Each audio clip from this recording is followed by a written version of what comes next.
Alright, so fresh install of OBS and a fresh reset of the computer. Let's hope this goes a lot better. Because, yeah, I can't believe we were having that issue.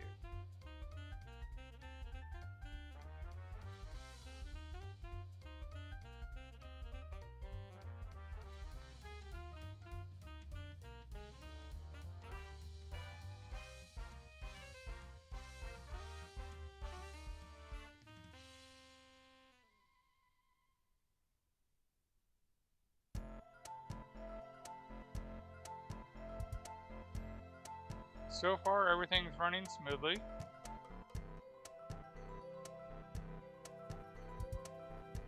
So let's hope we last more than 2 or 9 minutes.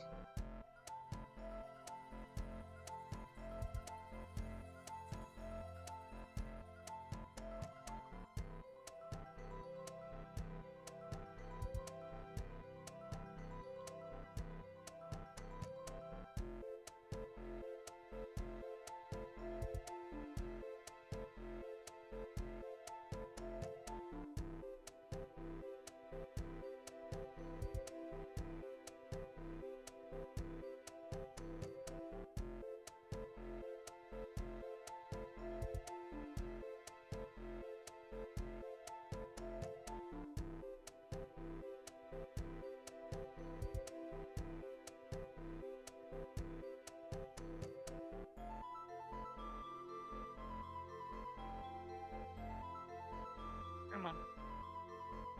A potato chip of a computer.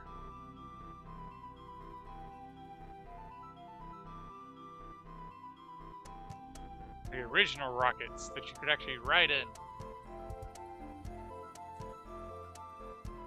Yes, scream elements, I will hydrate.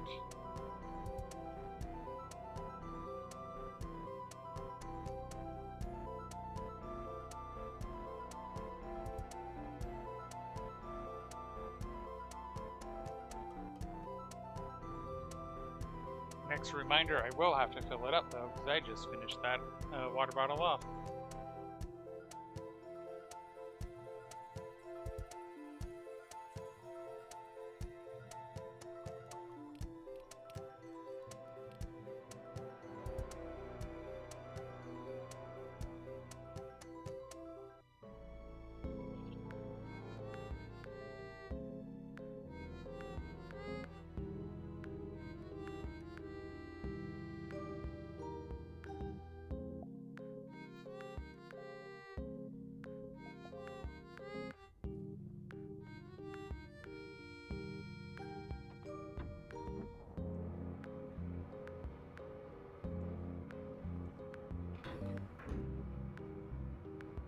Alright.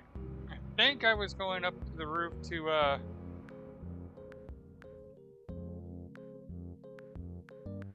yeah. Did I finish the pipe? No, I didn't. That's where we were.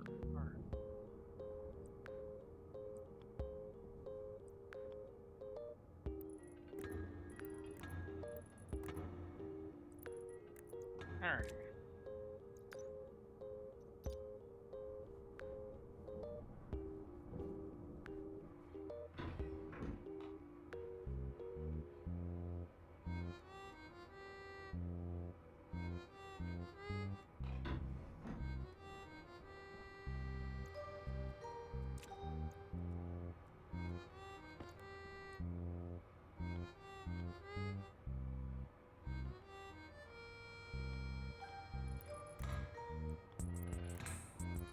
You can definitely tell that this is a research one because we are literally stringing things across the hallway.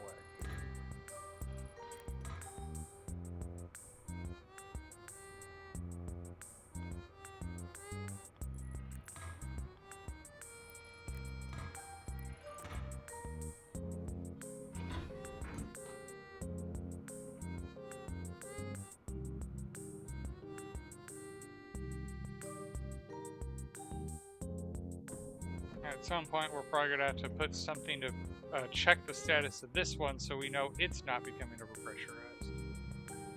This room's starting to become cramped.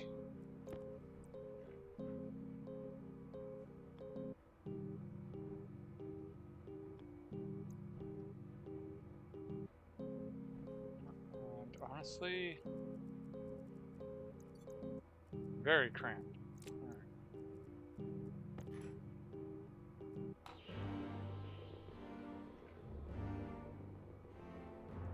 There are wires all over the place. And let's fix that.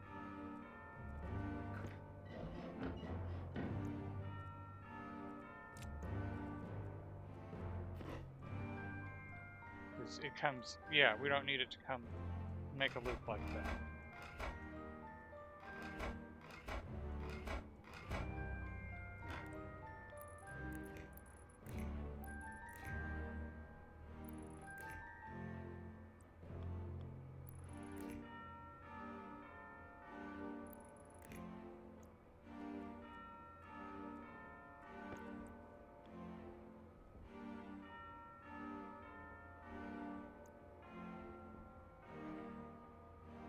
What more do you want?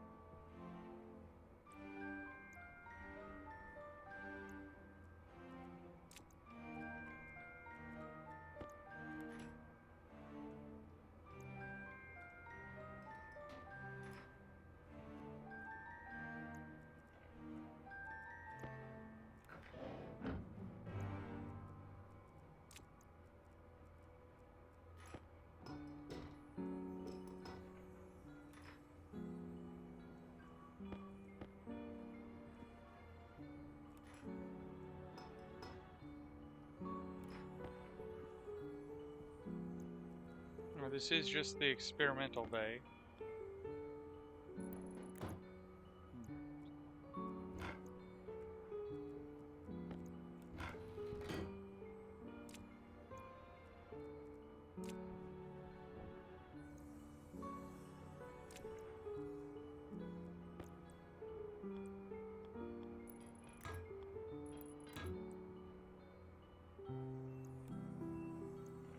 Alright, that's not going to work that way.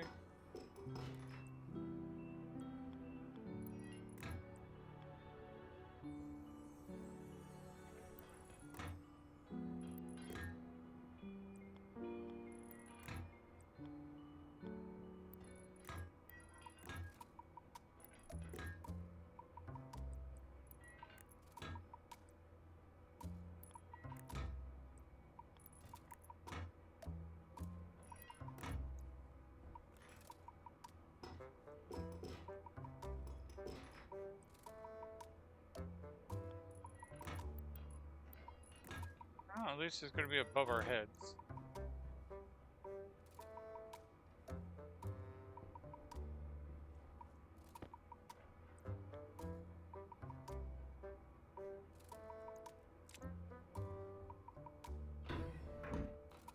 We'll get there.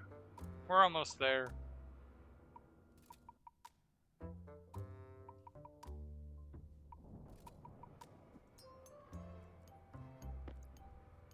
You know, it's this room. No, that room had it. This room needed it.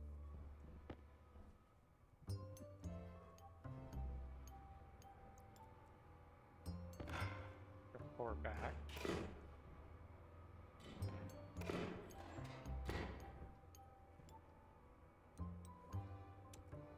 Alright. Get just a few more pipes.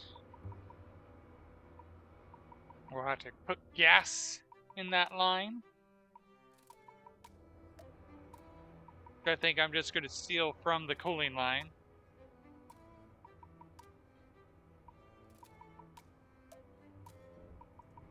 Yeah, I'll just steal the gas from the cooling line.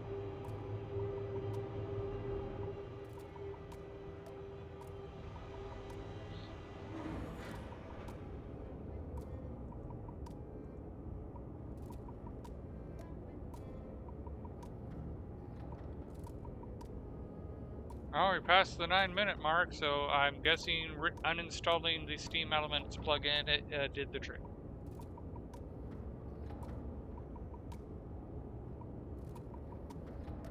Thankfully, it saved all my scenes, so I didn't have to spend the time to set everything back up.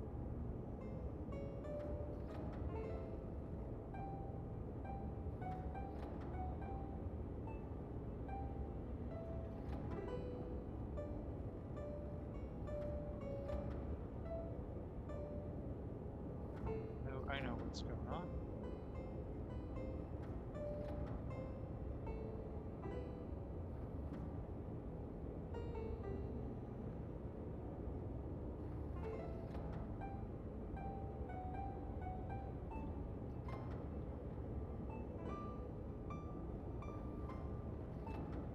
There it is.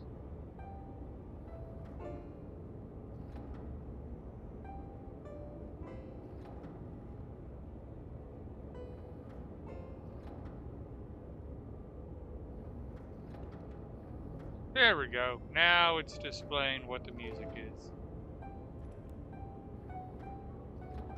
That's because I restarted my computer and forgot to restart that software.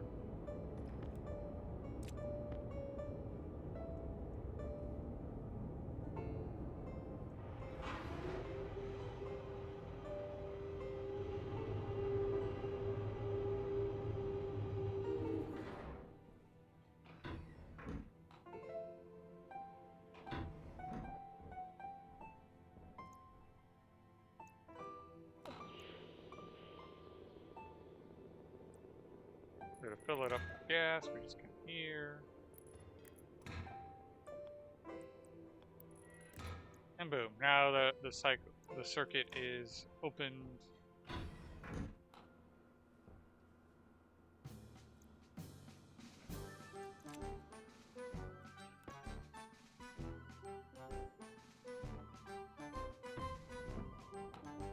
Oh, finish piping it.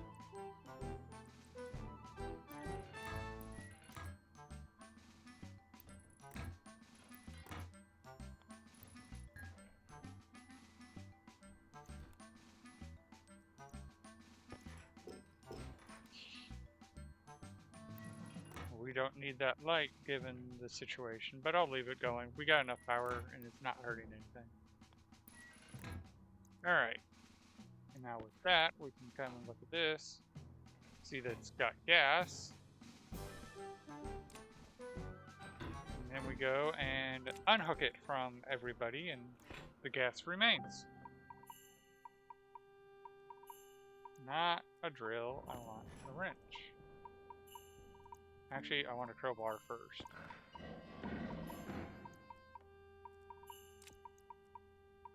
Then we come into here and go.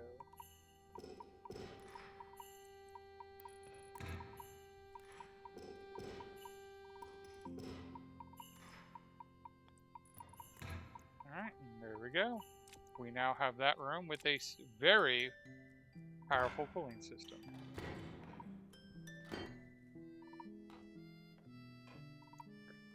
That has no power.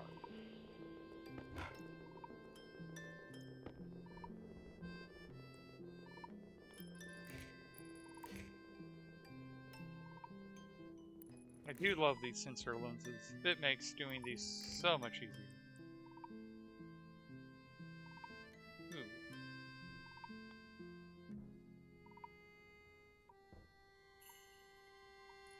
There we go.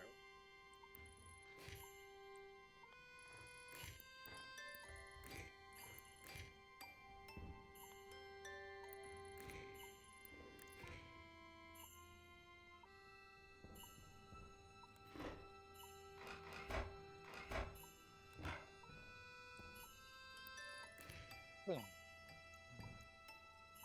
Put that down.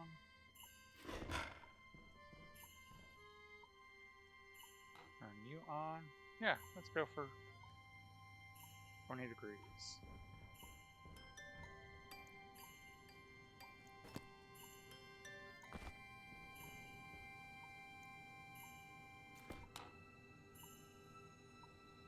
$127, I believe, but not 100% positive. That was higher than before. All right. This system appears to be working as intended. So let's go into here. Alien mushroom. What is poisonous to you? Pollutants and volatile. So you definitely do not want to go in there.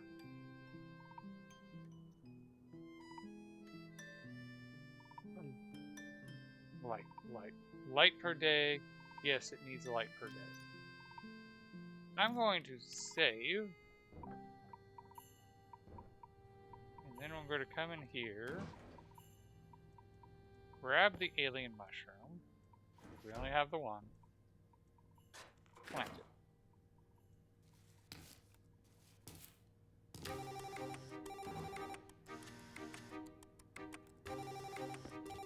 And looks like we got 9 potatoes. That's enough to last a good long while.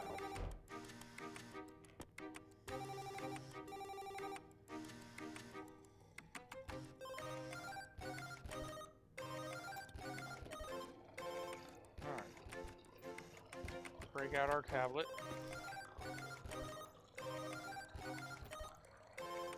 Put in the plant modular.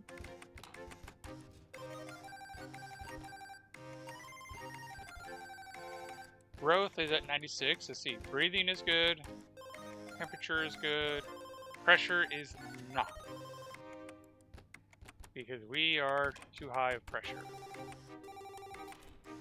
I can fix that to a certain extent.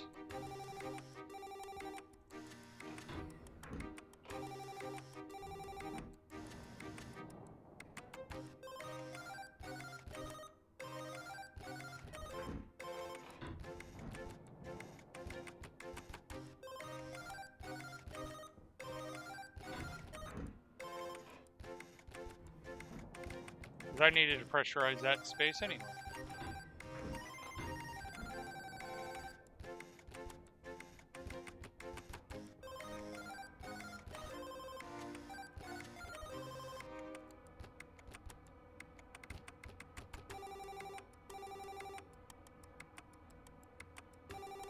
Pollutants going away, and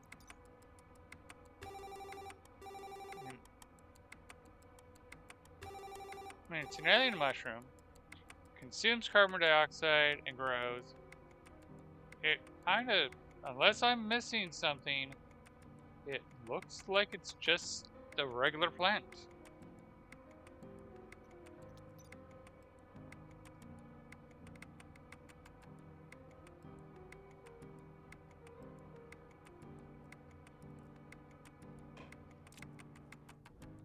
But on the note of regular plants, I'm actually going to come in. Yep. I know I should have cleared them for or gathered their things, but we are in excess.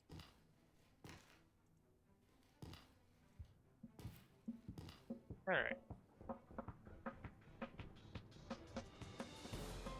Currently, that plant is the only. Yeah, that's the only plant consuming CO2. These guys are producing CO2.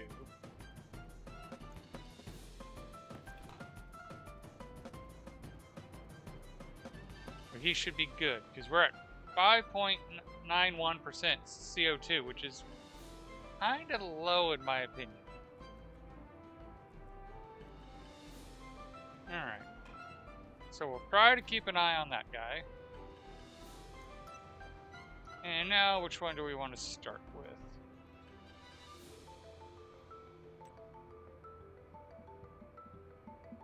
So this guy breathes in nitrogen and exhales oxygen and volatiles, as well as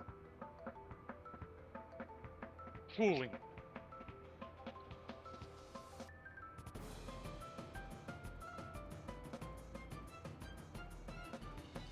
Alright.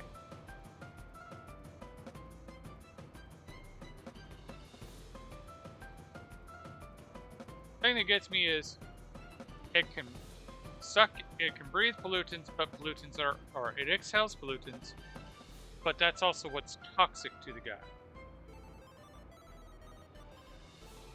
Alright. Let's start with this guy.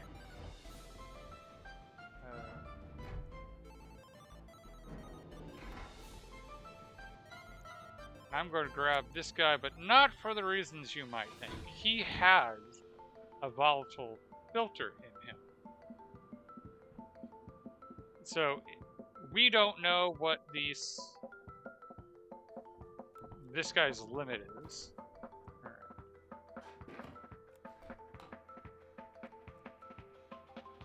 Oh, crap. He has a very high limit.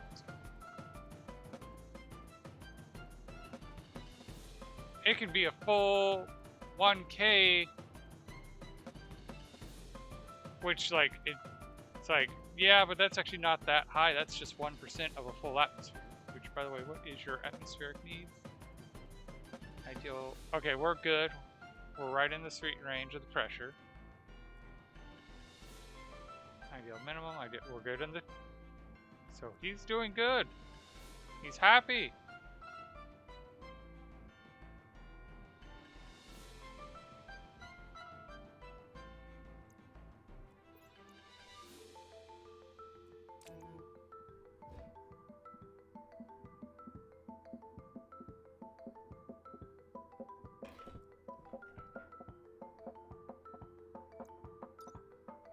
Says it exhales volatiles, but I'm not seeing that. Hitting water.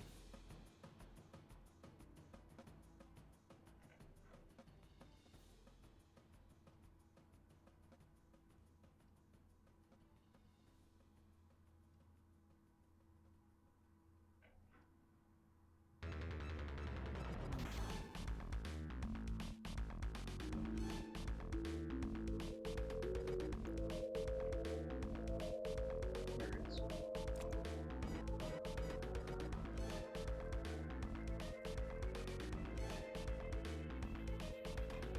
Yeah, it looks like he's breathing fine.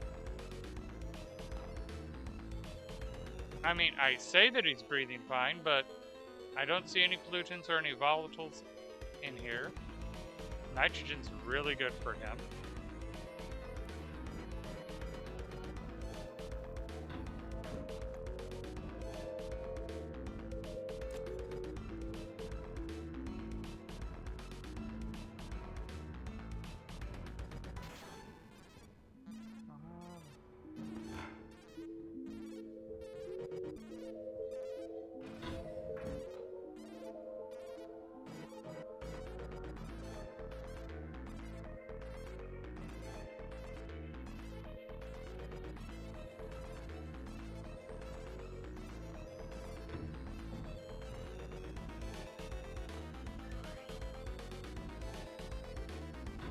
Taking a sample.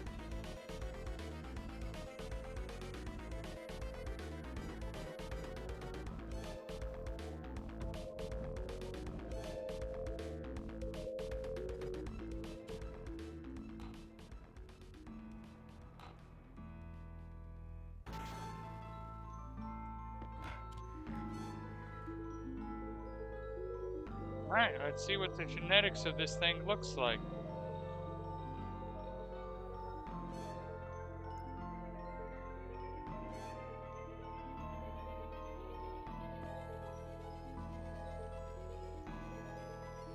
Alright, that's to be expected.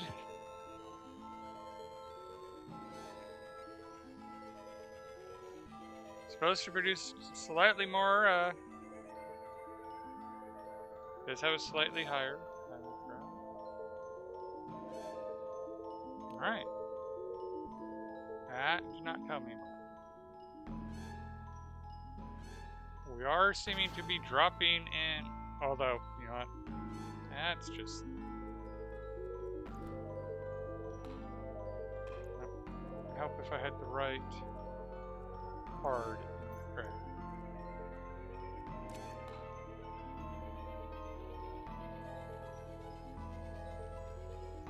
Alright, so that's maintaining its 20. But the room is actually colder.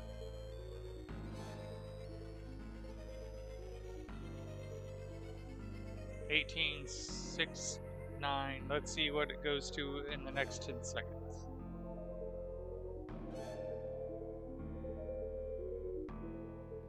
$18.6999 or $9.95 technically.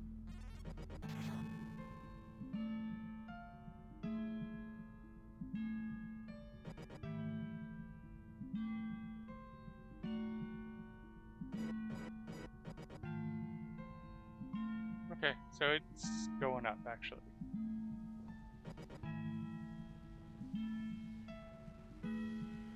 Well, we don't have to worry about the volatiles, like, overwhelming the room.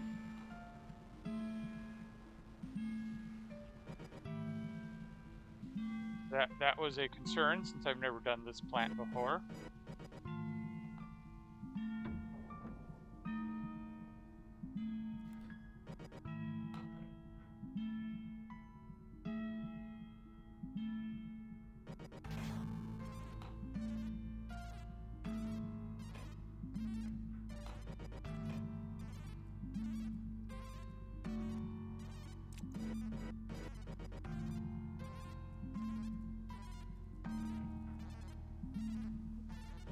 Maybe because it's not fully grown. Maybe because it's still a baby.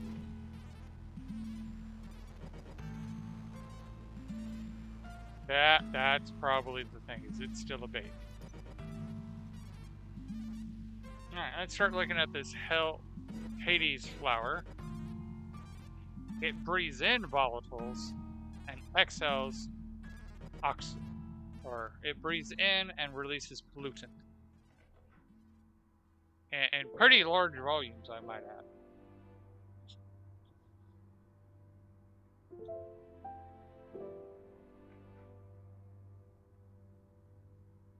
And it exhales heated pollution at that.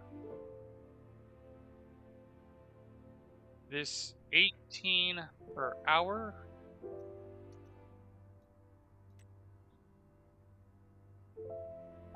Yeah, so you need like 4 of these guys.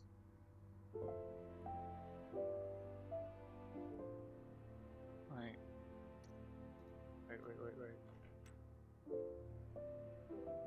Yeah, because it's 1 volatiles per 3 oxygen, which is a really weird ratio, to be honest.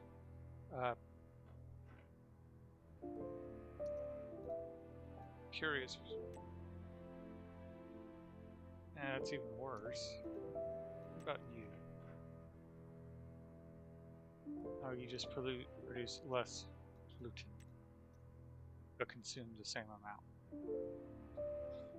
It'd be nice if these 2 flowers balanced each other out. It's like this one produces, it takes the water and it breaks it back down.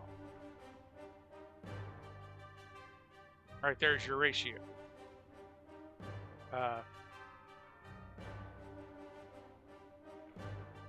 And it eats the nitrogen.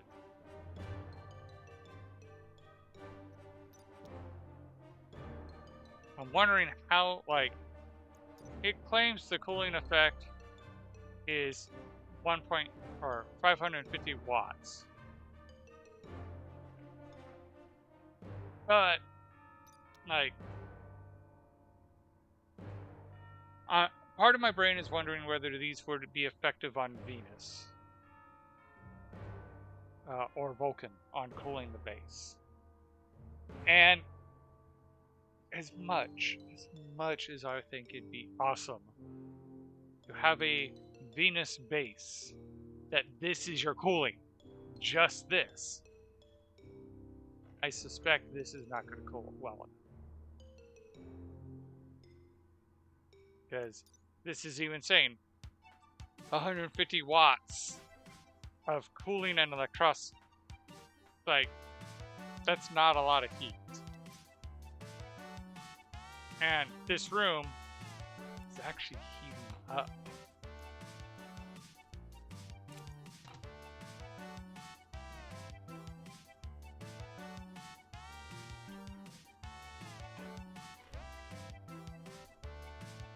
But again, maybe the plant has to mature first.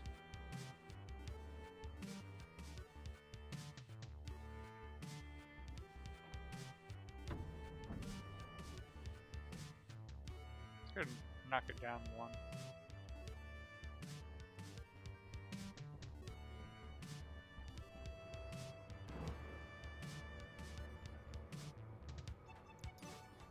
Tropical.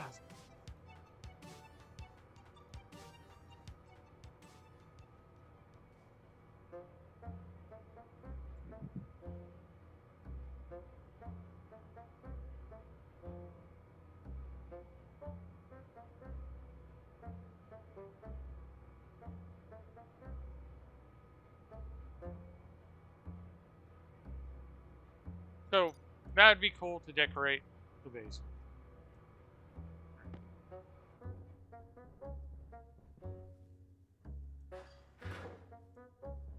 We got 2 of those, thankfully. What I'm going to do, while we wait, is I'm going to go see if any more plant traders came tonight. Because maybe we can get the other alpha and beta strain.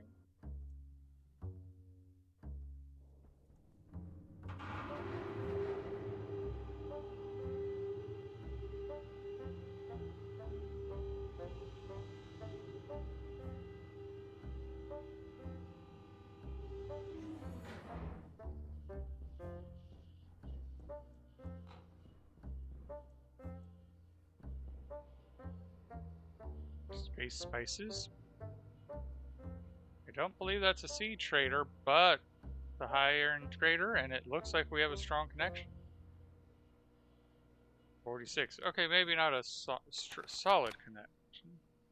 46. Let's go 46 and see what it gets us.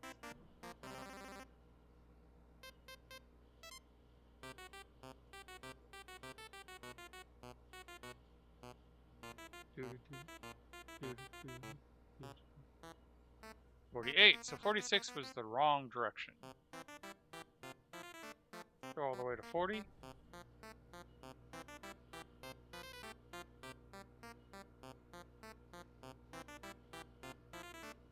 If you enjoy what you're seeing, I would ask that you follow. It does help the channel and doesn't cost you much. Leave a comment on what you would like to see in this game, because there is a lot that you can do in this game. Do you want me to stay on this moon base, or would you like me to go to Europa? That's where I'm planning to go next. I'm actually, my friend got me the DLC robot skin for the game, and I'm tempted to actually stream it as the robot. I mean, you don't need the water, the oxygen, and all that. But you do need power. And power is actually kind of the thing I struggle with early game. And figured it would be a decent challenge to try to survive as the robot who needs power to survive. When getting water, getting food, doesn't, like, I've been surviving on like 5 hydroponics pods and was easily making French fries real quickly. Food and water is not my limiting factor. Power is, and to play the character that is its lifeline would be a challenge for me. I have done playthroughs where basically I spend the first few days in the dark, literally, at night, because my batteries die and I'm waiting for the sun to come up to hit the solar batteries.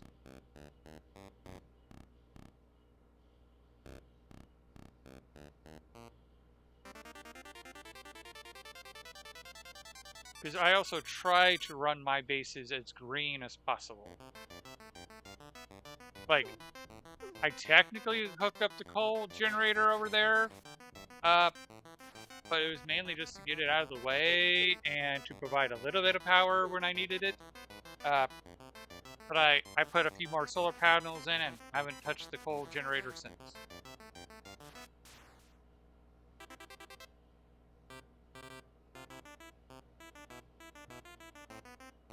Yeah, on the next planet, I do want to write my own code to do this. So it will hunt for each trader, even when I'm away.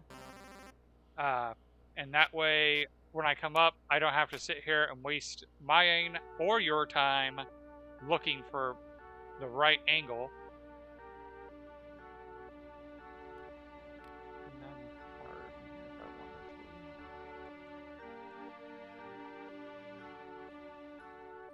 142 days. But hopefully by the time we succeed or fail with this trader, I'm actually kind of curious. How long do you take? You take 1 hour.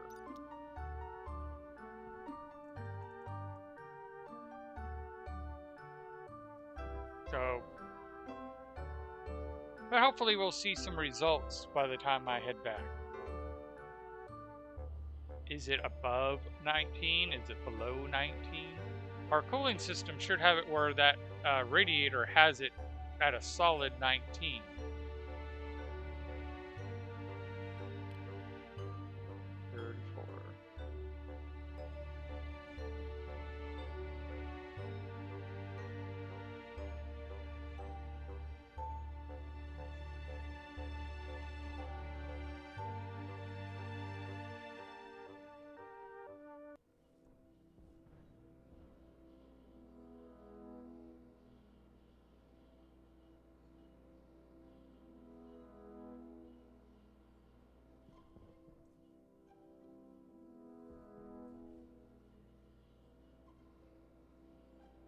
On the bright side, we looked over the budget. We are almost have our honeymoon funded.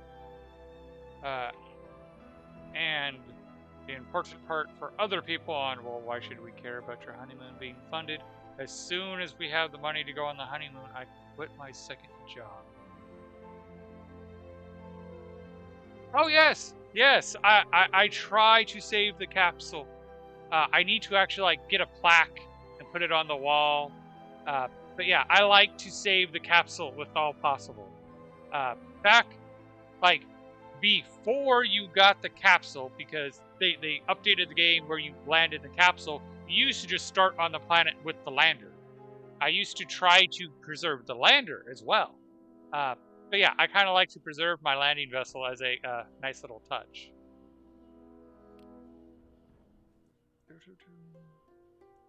And I'm glad you enjoy it as well. It's the funny part is early game you can use it for storage because you have these 4 storage bins right here. But yeah, I'm a little nostalgic.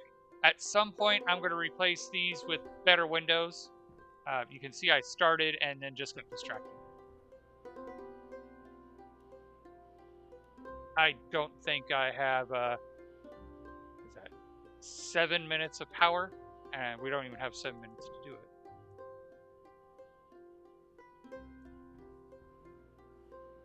But yeah, I know you can write an IC script that will scan and try to interrogate where it can. Ooh, that's a much better. It's a 4 minute. What?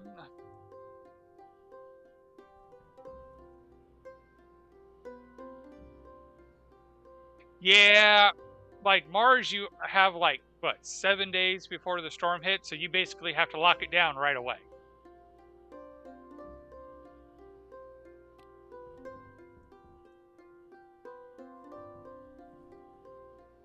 Have you played on Vulcan yet? Because that one's kind of fun in the sense that you basically have to run out of your pod because it starts to explode right away.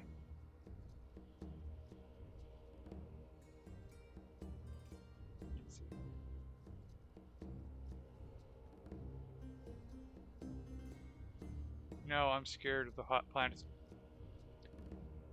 To be fair, doing the hot planets is kind of the pinnacle of the game. If you can survive on Venus, you can survive on any planet.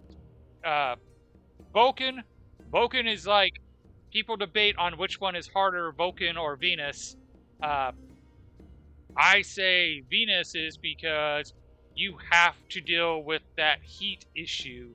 Why Vulcan, you can kind of just hide during the day and then don't have to worry about the heat at night.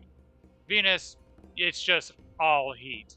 Your storm gives you a mild break at only 300 degrees Celsius instead of 450.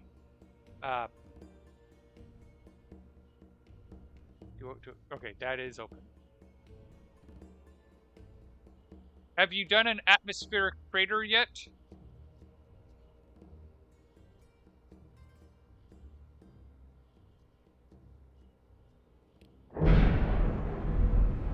I do find it funny that you can hear it coming down when there is vacuum between us and that ship. we should not hear that ship coming in because of the vacuum between us. But yet you can hear it. And of course that's because they do the sound just based on what your environment is, not what's between you and the environment. Yeah, we'll do it this way. This is more code that I could. On Venus, I managed to build a 2x3 vacuum room, but I doubt I will survive more. That is kind of the trick on how you survive Venus. Is the first thing you do is you make a little 3x2 shelter, you vacuum it out, and boom, you now manage the majority of the heat issue. The next step to do is you make a you may either do one of two things. I try to make the pipe bender right away so I can make additional waste tanks so I don't waste my oxygen. Other people will make a pipe utility and store it in a tank. Hydration. Oh, I actually need to hydrate. So let's close the hangar door. Vacuum this room so we're not leaking the gases. And I got jetpack up because I haven't wired this yet.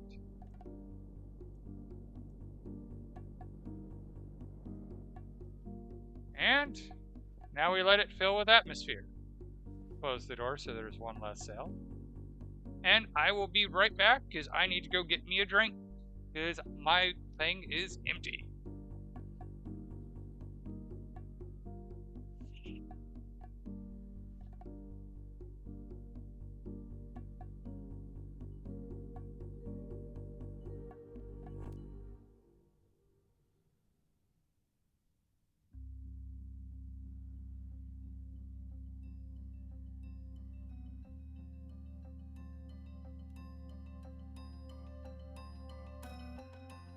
And I'm going to be sneaky and just bring the whole case of soda into the game room and just have it at the foot.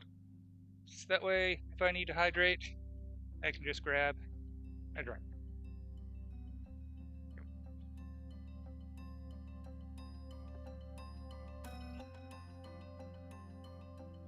I survived on Mars, brutal stationeer, and I started on Europa, brutal normal, and didn't play any further.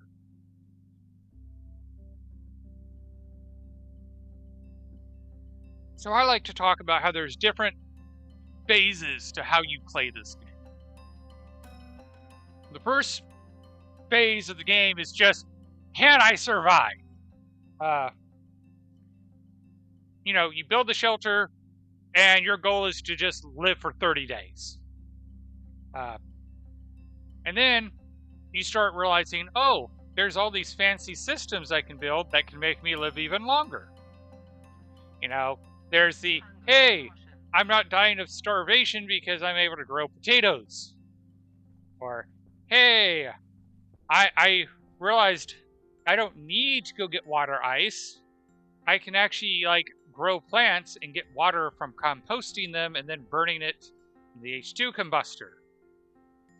Or there's the whole deep miner system, which, I'm very happy. That's what my big accomplishment on this playthrough is I went down to bedrock.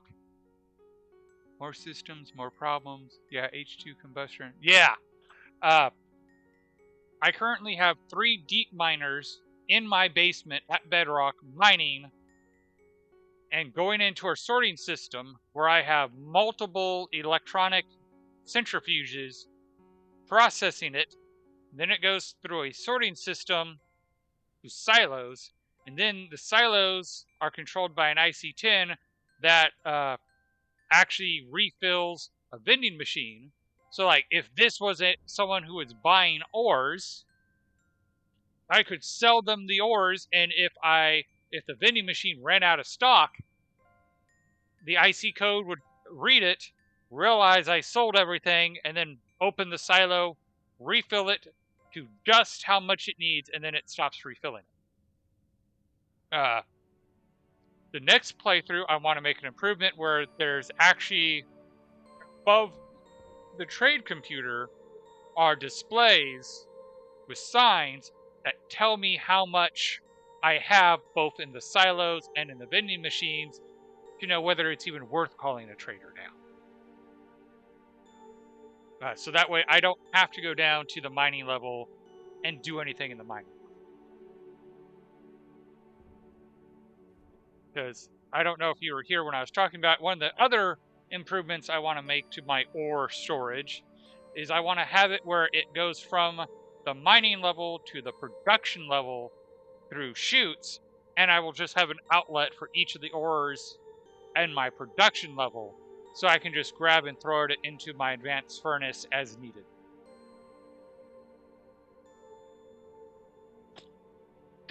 I'll be honest, you know the big reason why I don't do the combustion centrifuge is typically volatiles are usually my limiter. I'm usually saving all my volatiles for making water, why I have electricity up the wazoo in later games. Ooh, we've reached atmosphere. Hello, lady, and what are you selling? That's actually rather disappointing. Are you buying anything interesting?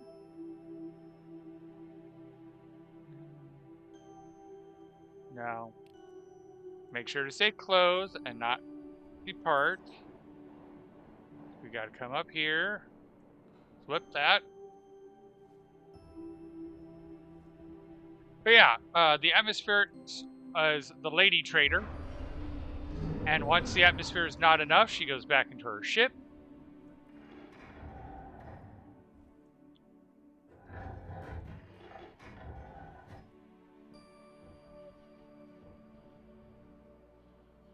Organic. There's an ice trader. But close you down. But yeah, the very big telescope uses so much power. I use 2 large batteries to power it. These 2 large station batteries are just dedicated to that antenna. Here's my original life pod.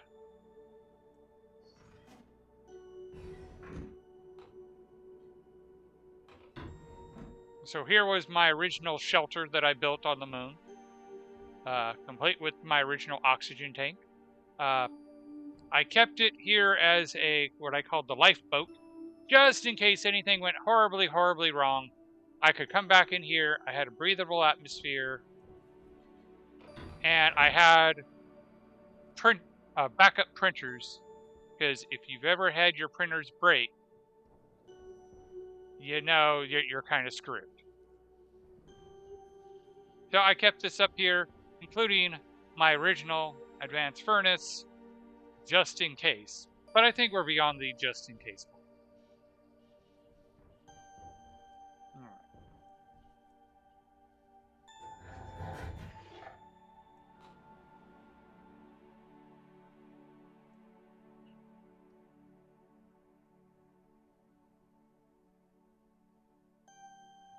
I've seen people burn their autolave. Like, I've seen Splitsy accidentally take out his autolave. That was funny to watch Splitsy take out his autolave. Yes, I did realize after I made the comment that you were being sarcastic with that. All right, so let's no, not that one. All right.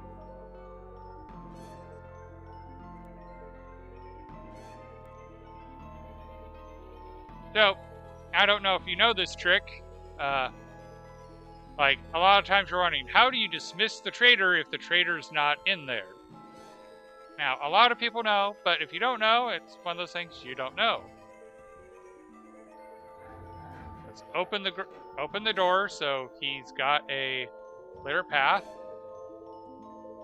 Then you click that button.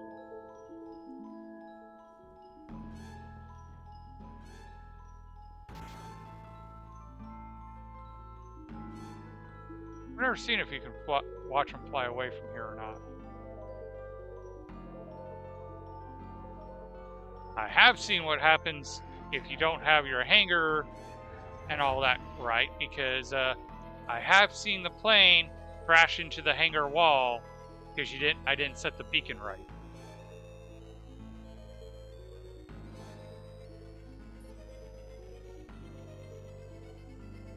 Fun part is that's all you need.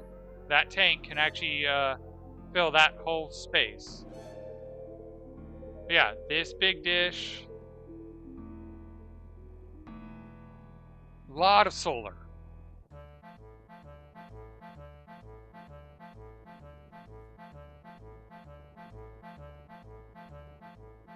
Of course, let's see here. 2, 4, 6, 8. It's a lot.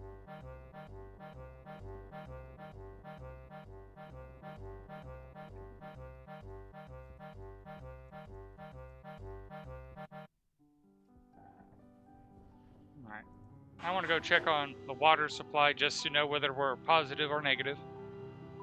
And then we'll go check on the fuel supply to make sure that's still balanced.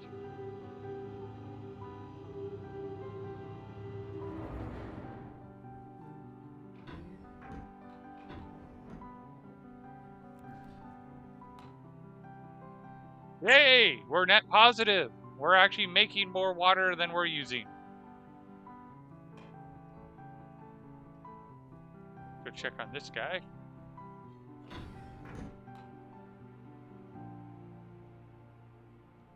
So I'm doing my H2 combustor a little differently on this playthrough, which is why I'm so happy that it's net positive. Ooh, you're looking pretty. Driving towards fruiting. Ooh. Do I get a crystal?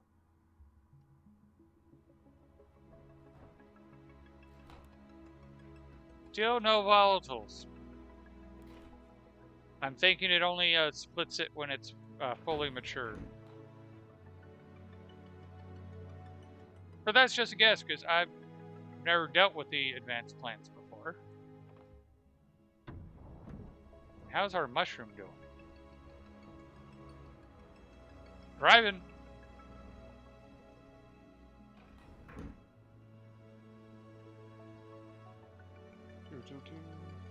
Were you around when I did the tour of the living quarters?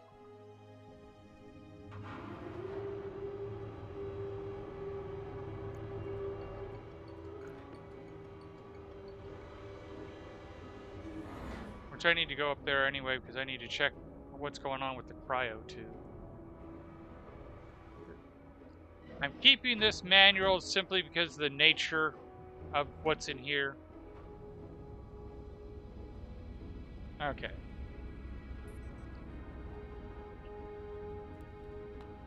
And this thing is keeping up. I think it's reached its balance point. So H2 combustor is inside of a vacuum. Goes into one Stirling generator. It gets up to like 4 to 5 kilowatts. This one gets to about where it's at. This one's pitiful. Actually, that's probably the best I've seen it do. I know that I could technically balance these two a little bit better, but if I was going to devote time, I'd want to put a fourth one next to this guy and see how that works. But yeah, so this is what I'm doing differently. I have these radiators cooling this room, and this IC is turning on and off the H2 generator based on this room's temperature. If it gets above 100, it shuts off, which then slowly shuts this system down. Then this cools this room very rapidly, I might add. And once this gets below like -20, it spools back up. So the H2 combustor is not running continuously. The fun part is this cooling loop is strong enough that just these two radiators are, with the exception of the plant zone, which that one I'm making sure to very precisely control the temperature. These two radiators on this pipe, which is the cooling, like this is the main cooling loop. This is what everything cools to. Yeah, it's keeping the entire base at a 28 degrees.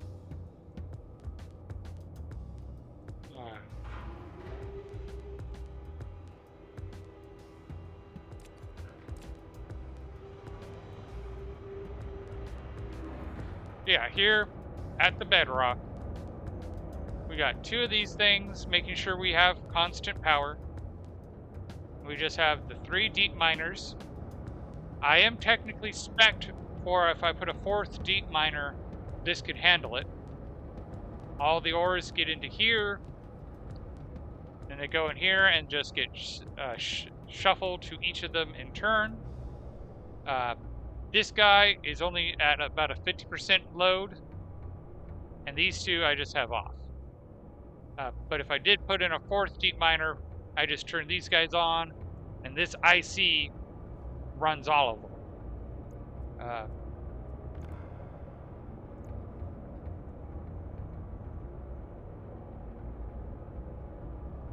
Come on. One combustor can handle about... Oh!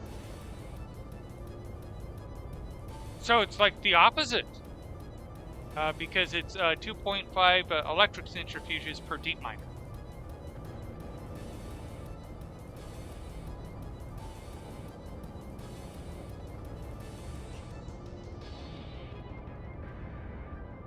Yeah, not next, like, I think when I go to Vulcan, I will mess around with the combustion.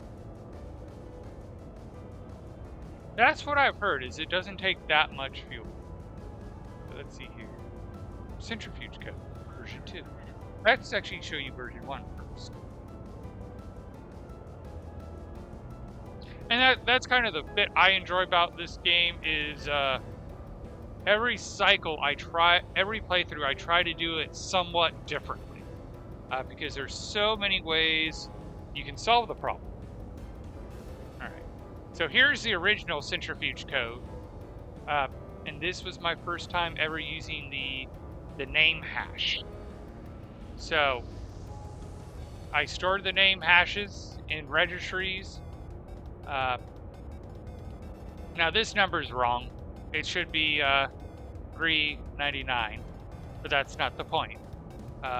This was the root code. And as you can see, it just goes through each and every one and does the check the hard way. And then it goes and does it the hard way, opening and closing. I didn't like that. It's a lot of code you don't need. So I went back and rewrote it. And this time I was learning how to do the stack. Come on. And as you can see, a lot of code disappeared. And you have the same bit at the beginning. This is the code that runs all of it. And in theory, as many as you can put into the stack, it can run. So, like, you could just fill, as long as you keep this bit of the code, you can fill the rest of it with centrifuges, and it could run it.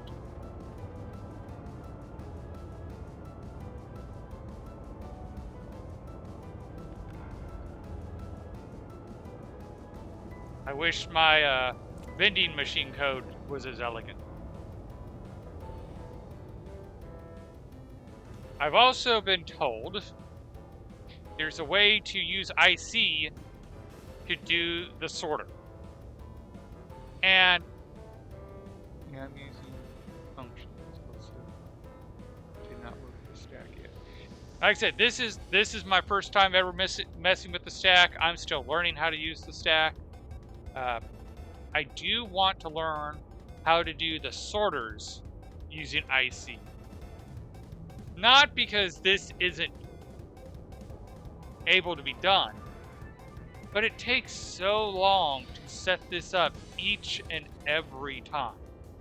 I would love to have an IC code that is in my library that I just print the IC, put it there, and then name all the sorters like you do anyway. Sorter iron, sorter copper, sorter gold. Yeah, I just keep...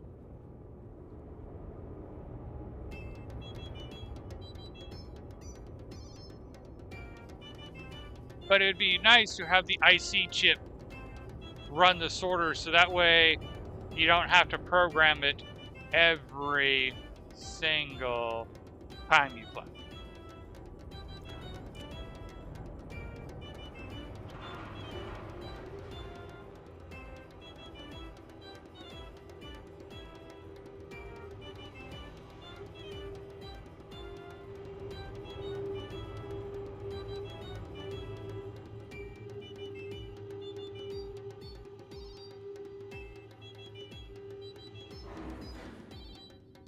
Oh, interesting. Oh, and hydrate.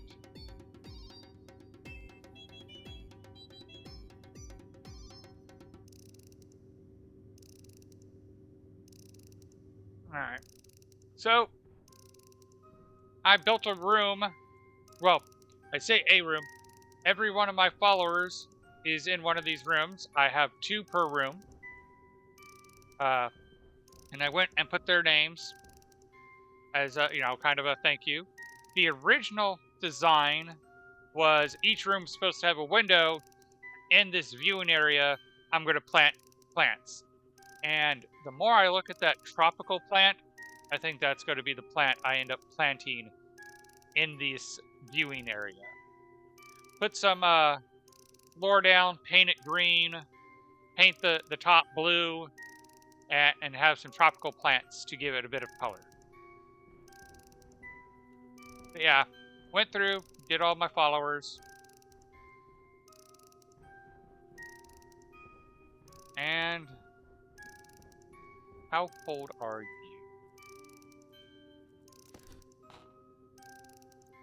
You've gone up in temperature? But you were 118 earlier. Or negative 18. Let's see here.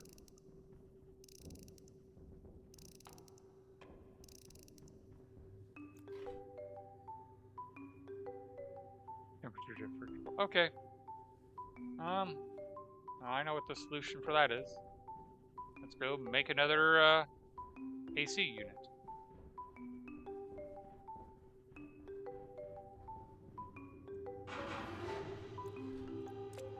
I've also never built a cryotube. This is going to be my first time building a cryotube.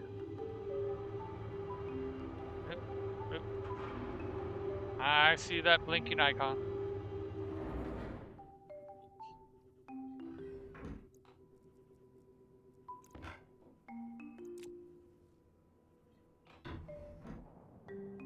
That's really nice. Oh, okay.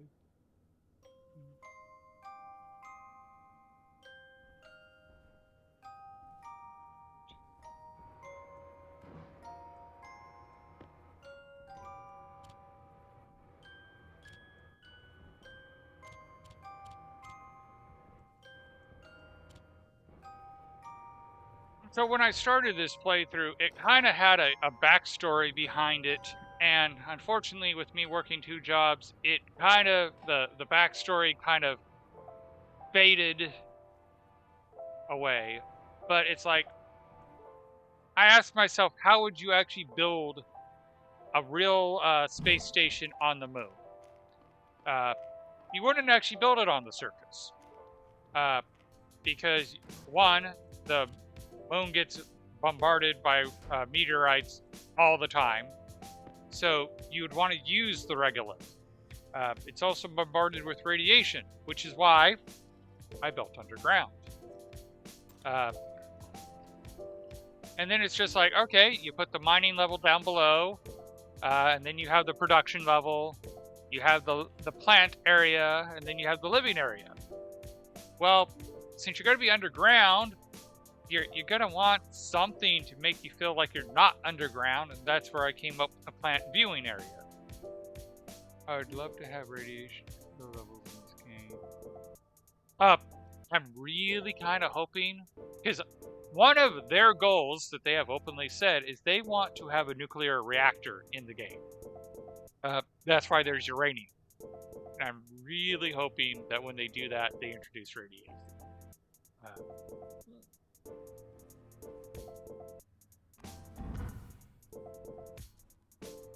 But yeah, like, they also want to do terraforming. And they had a mod that worked for a while. Unfortunately, the mod's very broken right now. But I still try to play like terraforming is still a thing. Ooh. And it is thriving towards seeding. And now the big question. It is producing volatiles. And the temperature is at 18. So it is actually functioning. It just had to reach maturity.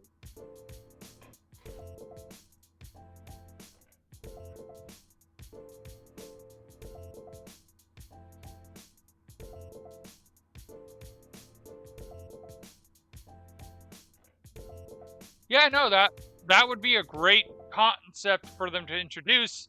And my base has a spot for tourists already. I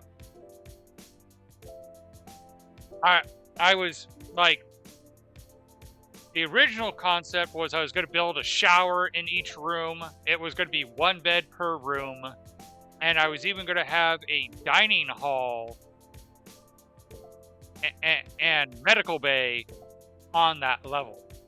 I don't know if I'm going to finish doing that because just building the rooms that I did started to be a nightmare. Because, like, I was trying to do everything on stream, but I kept putting off building that area because it's just so boring building the same room over and over again. So I decided to do that off stream. And just what I built would have been like 3 streams worth. So I'm glad I decided to do it off stream. But that's also when I found, like, I happened to get the trader to get these guys, and I'm like, ooh, now I'm excited about these guys.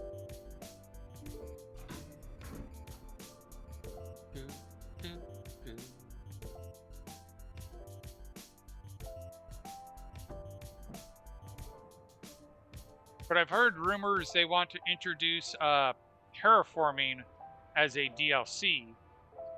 And I'd be more than happy to give them a few more dollars to do terraforming.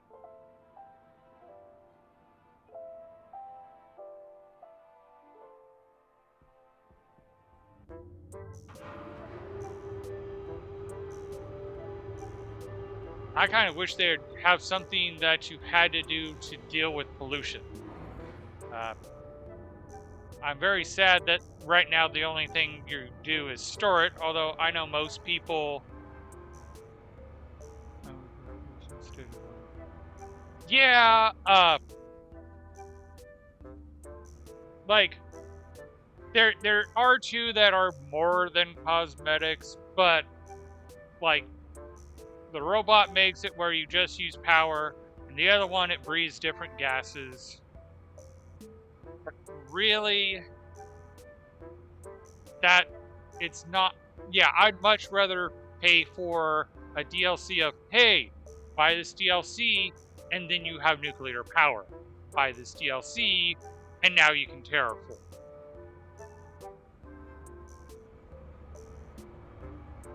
I think those would definitely be like, okay, those are massive improvements to the game. I would be willing to pay extra for those.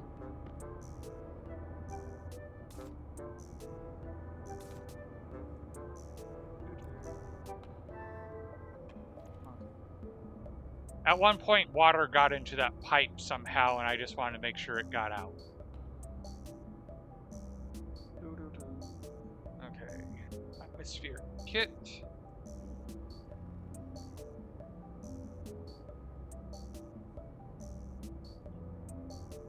Yeah, since I rarely leave my base. I have all my tools operating on, well, not all my tools clearly, but I have all these tools minus this guy running on wireless power. Alright. And I'm going to need pipes.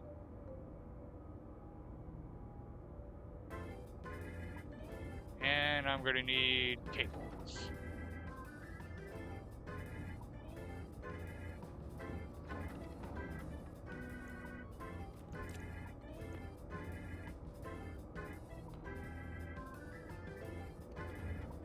So, quick question, because I know it seems to be hit and miss on people. Do you know how I got that to just jump to my tool belt, even though the cursor was up here?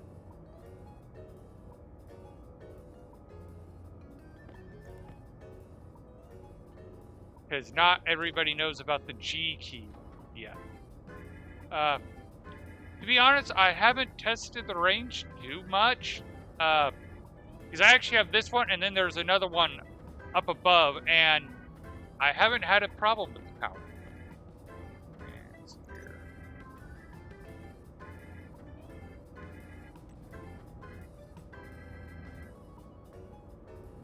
Of course, it doesn't tell you what the range is.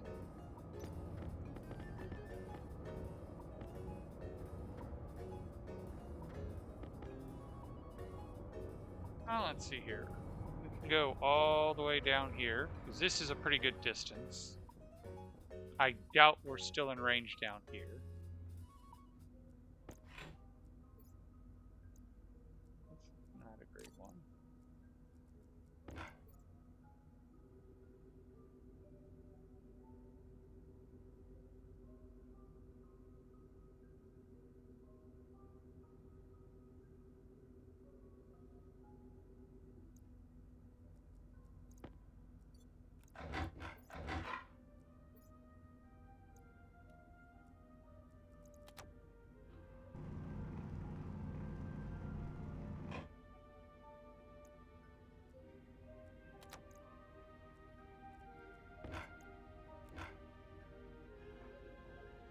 Alright, so that one's at 99. So if we keep scooting 7 frames, okay.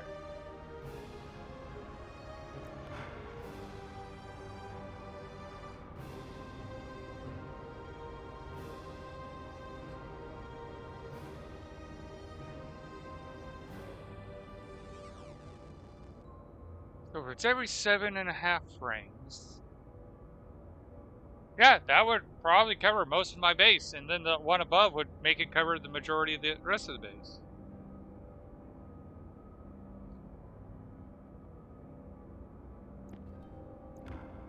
Yeah, I think they're great for like your drill, your angle grinder, all the small tools that you use infrequently but often.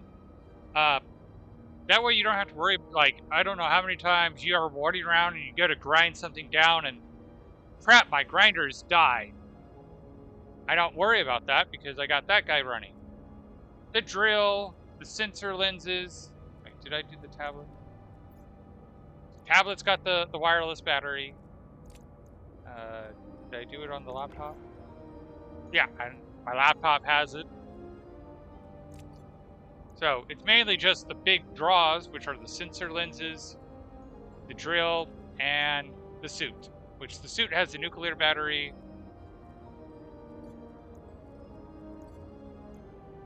The drill has a large battery, which I'm going to go swap out. I don't use the drill that often anymore, which is why it doesn't have a nuclear battery. And that one has a nuclear battery. It's a pity they don't have a wireless nuclear battery. That would be really nice. Although a lot of people go, it'd be nice if they just had a nuclear battery where it just had constant power, but only of so much. Oh no, we are going to the... We're going to improve the cryopod. Question that has been asked is, cryopod can heal you, but do you have to be fed and watered for it to heal you?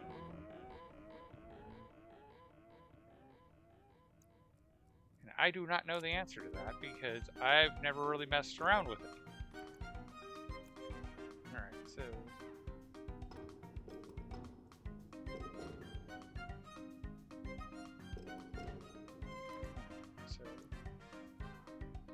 you might have to go get a frame.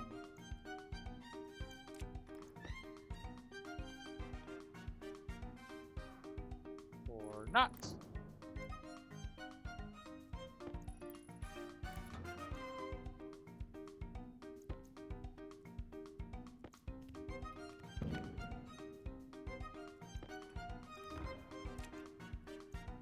Gotta love that GG.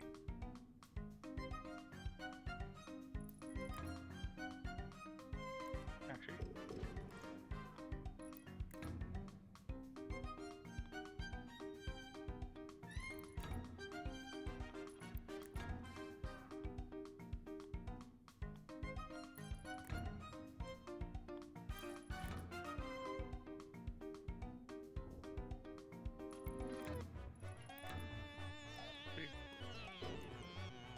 Then there.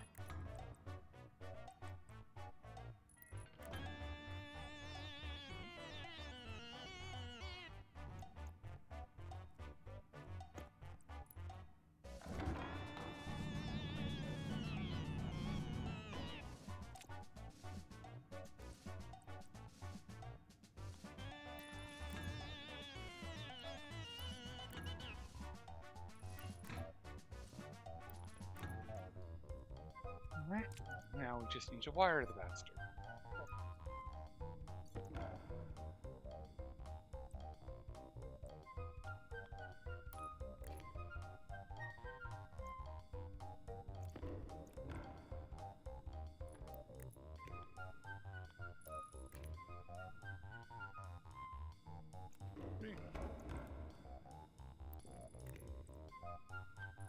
Go this way. At some point, I totally should learn how to do Amy just so she can come and clean up all these loose ores.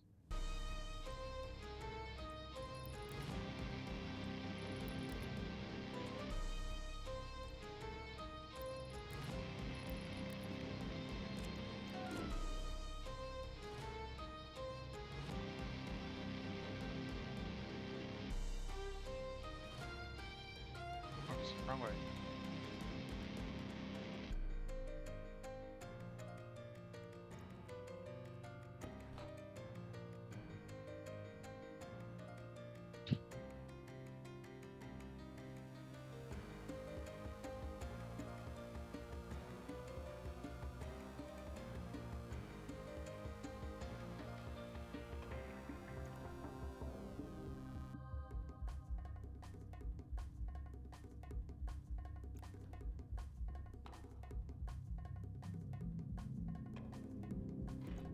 Now, is the challenge that the operational temperature is beyond what...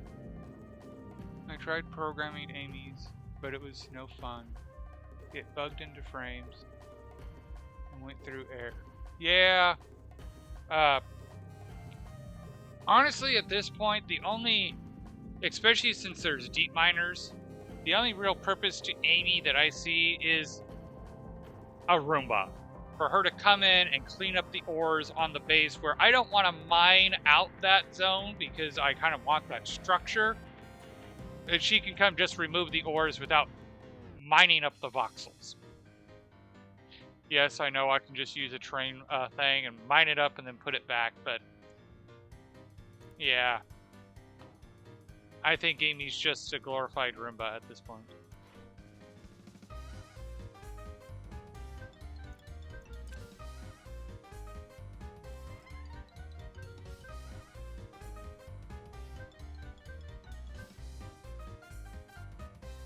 Pressure is too low, but the temperature is okay. So we have achieved temperature.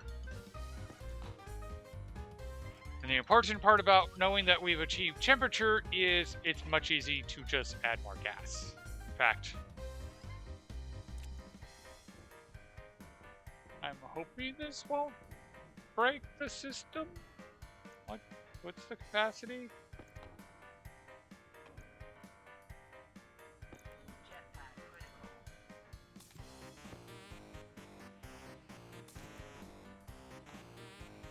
We need to let that cool down. And that's where the water came from, is that tank's contaminated with a little bit of water and oxygen. But it doesn't look like it's enough to kill the pipes.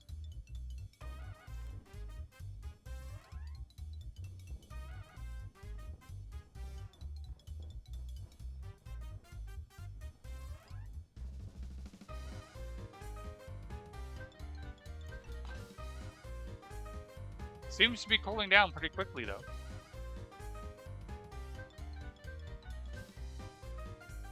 And it looks like some of the gases just yeeted themselves out of the system.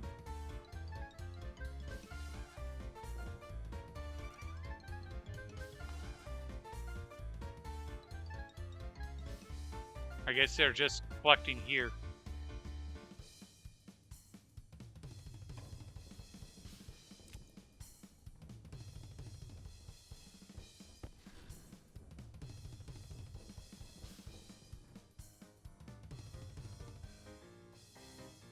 Hydration.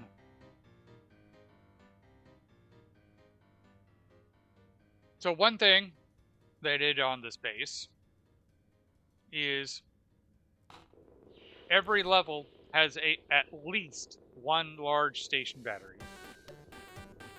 And the main just goes right down the elevator, so that way you can just pull straight from the main and go. Same thing with the cooling line. This one back here is a data line. This is how the trader up here can go all the way down and see the ores that are down below. And there's the rest of the main going to get solar power. And there's our cooling loop. I love these sensor lenses.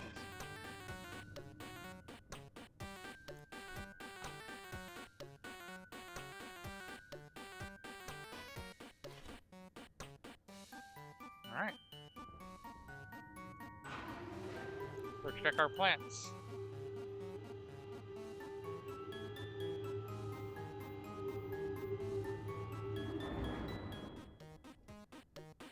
I think it's one of the nice benefits to just building vertically, even though it's kind of like negative vertically. Yeah. I just ran, like, I wish you could use the elevator as a data link, but you can't. So I just ran a cable on the backside of the elevator all the way down and linked that into the data port of the vending machine.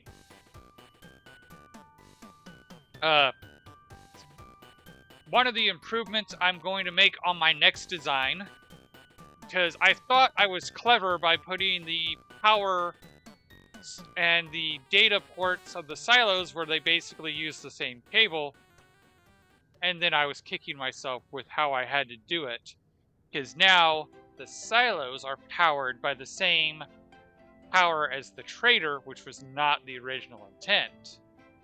So next time I'm going to space them better so you can have just the data ports and nothing else on one line and all the power on another line.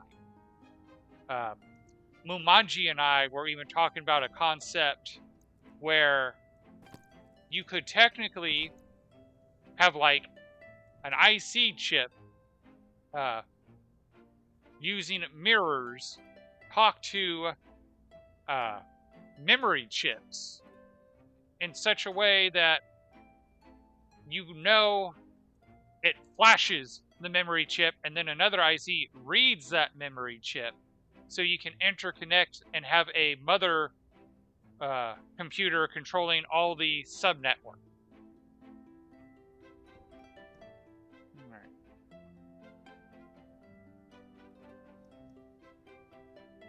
Let's go check this out. Volatiles is 0. Oh, wait. Volatiles is not 0. It's just very, very, very, very small. And you're building downwards.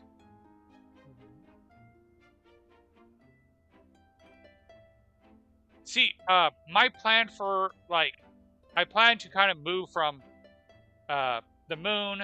Like, I think I'm going to bypass Mars and just go straight to Europa and then go Vulcan and Venus. My plan on Venus is to build the opposite of this base, where I'm actually going to build high and try to have the living quarters as high as possible, because in real life, at 52 miles on Venus, the atmosphere and temperature gets to what you would expect on Earth. It actually, like, not composition-wise, but the temperature and, I just realized I came in here. Oh shit, yeah, no. I didn't even grab the gas mask. That's what the gas mask was for, and I completely just got distracted.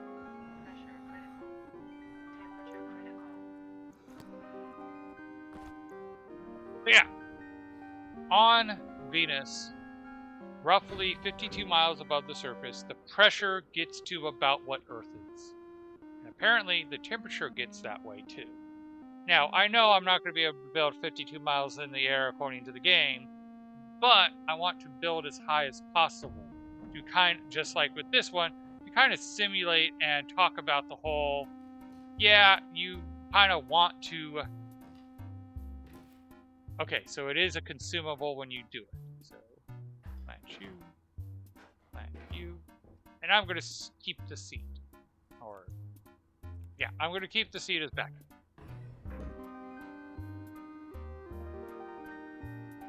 But yeah, excavating the room to be bigger it definitely was much easier.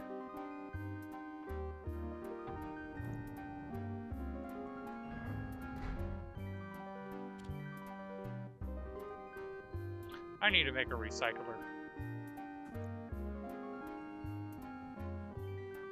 Oh yeah. How's our water doing? Not going down.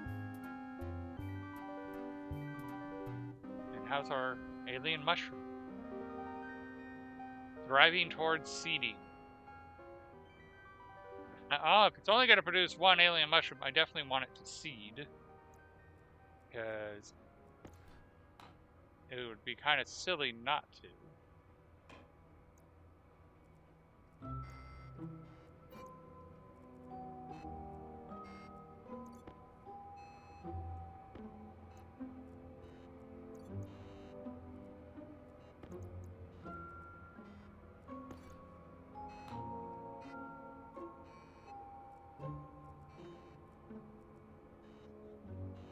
I'm going to be honest, I'm still kind of confused on the point of the alien mushroom.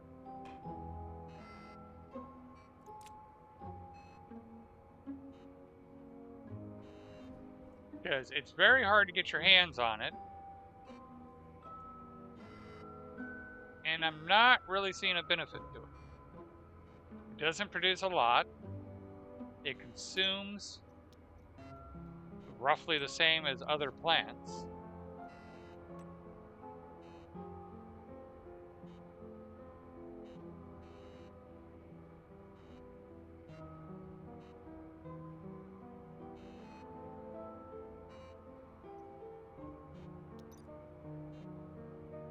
If you see the benefit to the alien mushroom, I would love to hear it, but I don't see it. But let's see how this guy's doing.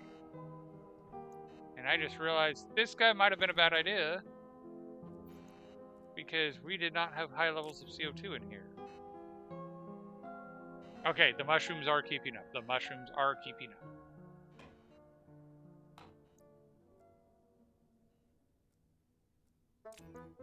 Because I know this guy does a really good job converting CO2 into oxygen.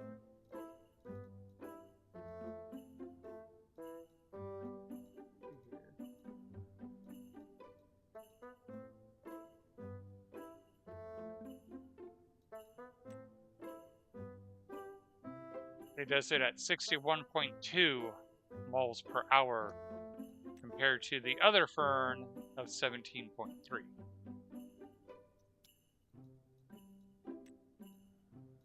What does our lowly mushroom do?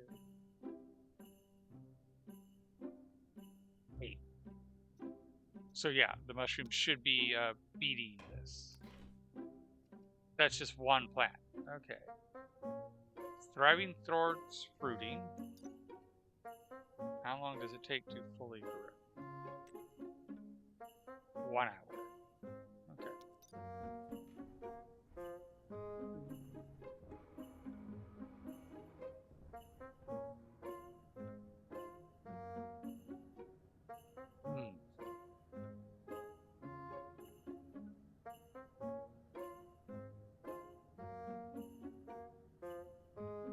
So other than the fact that it produces very little volatiles, which you gotta keep in mind, that one doesn't look like it needs ultra, like, overkill. I did overkill growing this plant. The composter is really...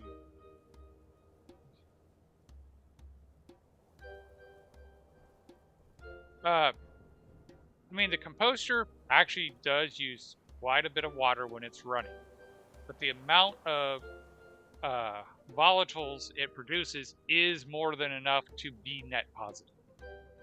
In fact, that's one of the reasons why I'm like, you know what, let me shut this down for a moment, because I'm throttling my water production. So I'm not making water as fast as I'm making the volatiles. And just to kind of illustrate that, let's go down and see how much volatiles I have.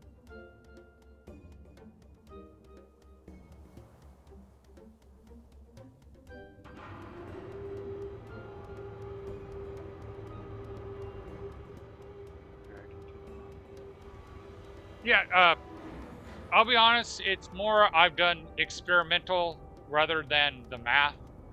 So it would help if I had the atmosphere analyzer.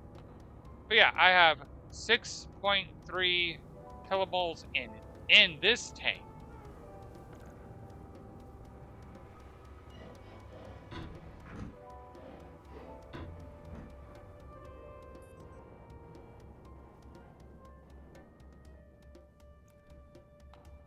And then I have 6 in this one. So I have like 12 kilomoles of hydrogen or volatiles waiting to be turned back into water.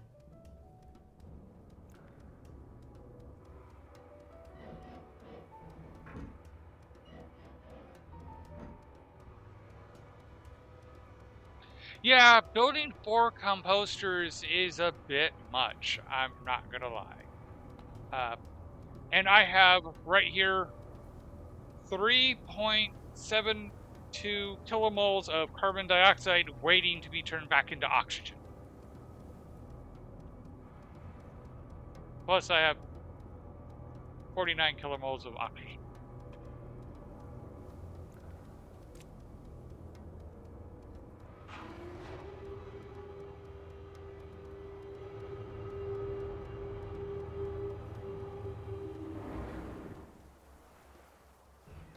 Now, building 4 composters is not necessarily a horrible thing. The question is, do you have enough H2 combustors to keep up with that? Because, like, that's my limit right now, is my H2 combustor.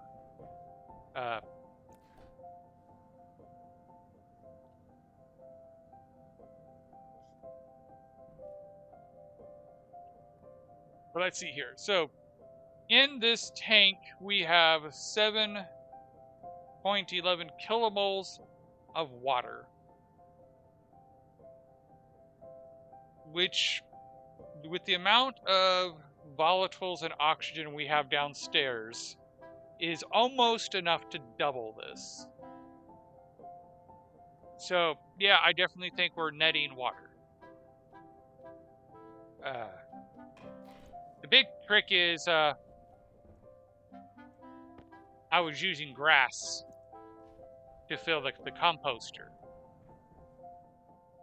And as you can see, I still have 402 to break down. Oh, that works.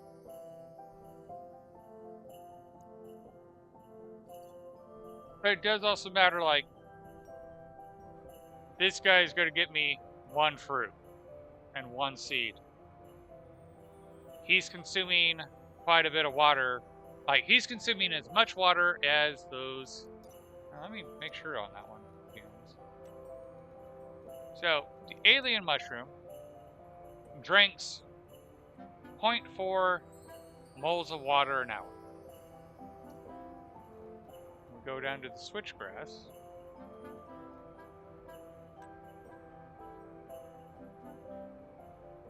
And it drinks the same amount of water. Oops. Not you. You.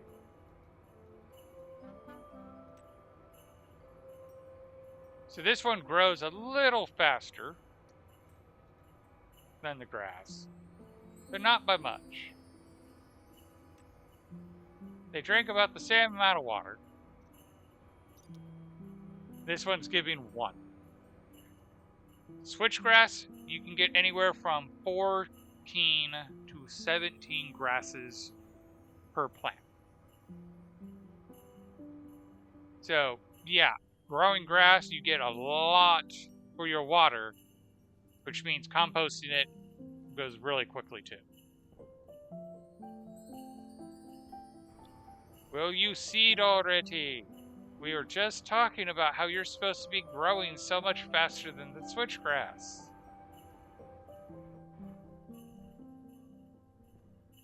Alright. We don't need to plant another row of mushrooms, which is good.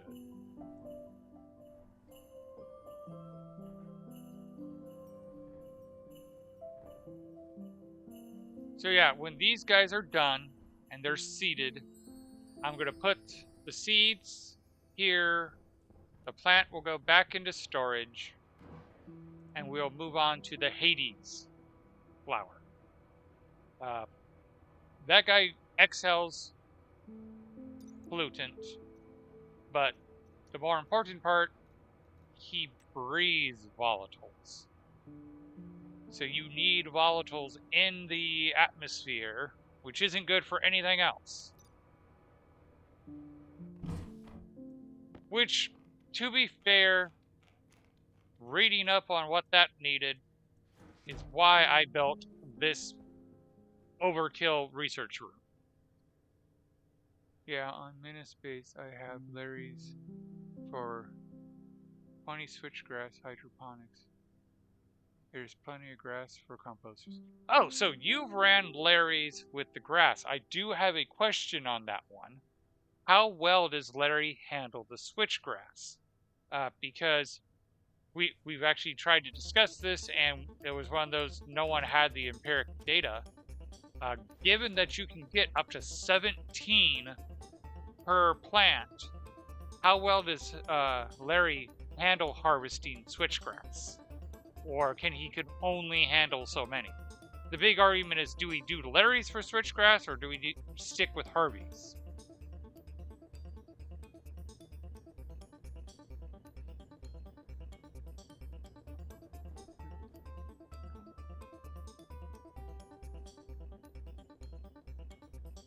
Oh, let's go check on the cryo pod.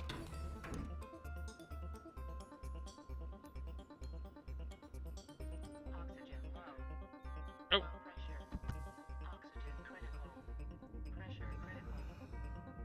I mean, my base is pressurized. I only need the suit when I go into an airlock.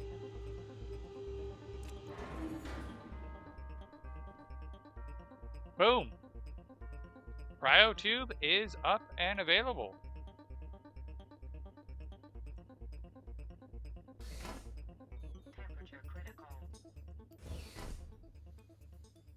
That's also good to know.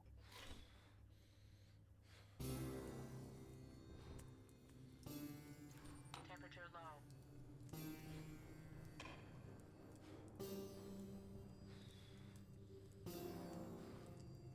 You can harvest the whole hydroponics tray and then move it in.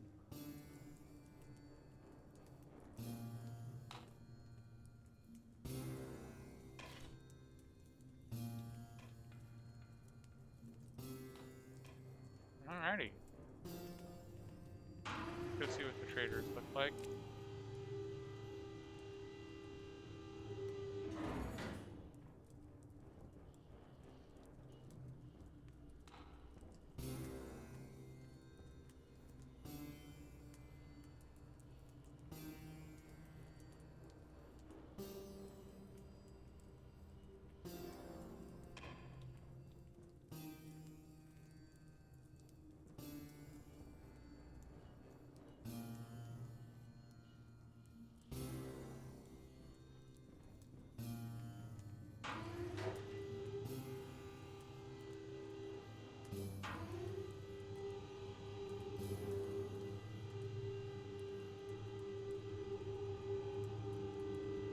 I also have a Larry for wheat for my chicken.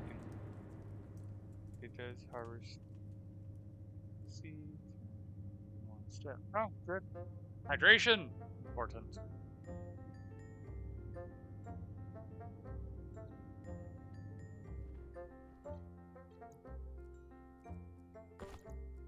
You know your ADHD is bad when you have to set a reminder to drink fluids.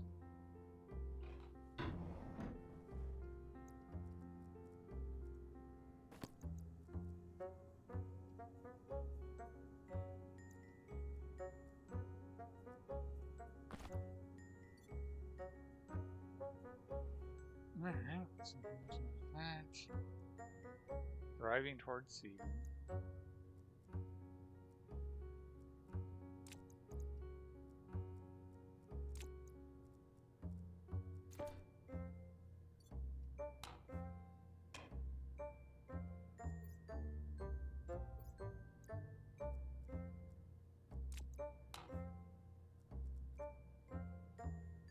Ah, at least we are getting good light efficiency.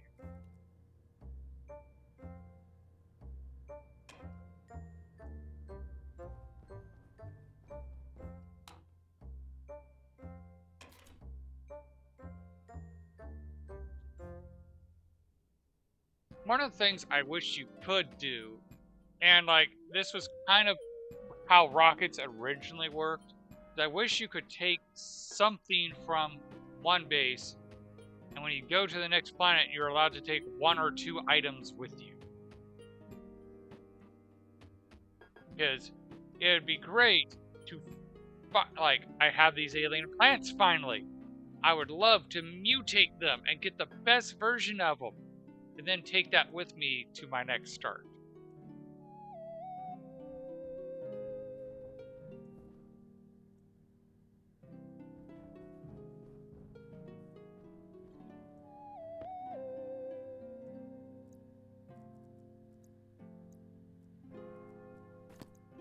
I've never used this before, so let's see how it works.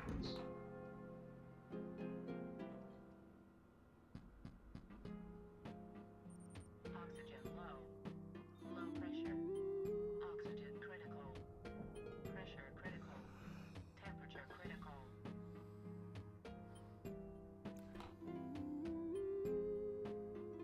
70, 97, so what are you?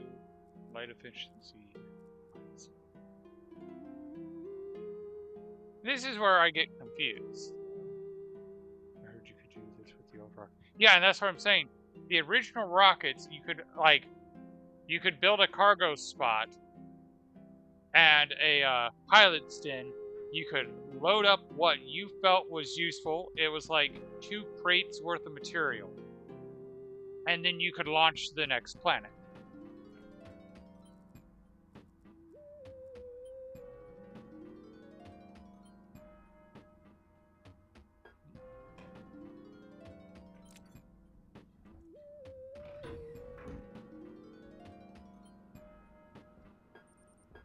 Oxygen low.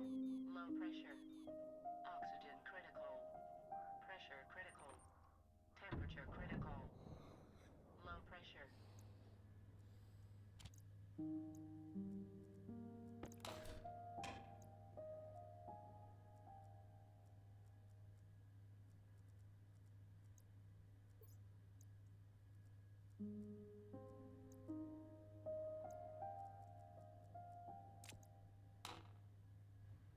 Right, no volatiles escape that room.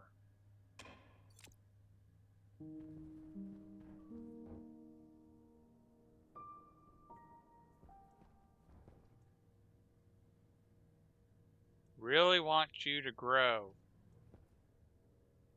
Of course, I want them to grow as well.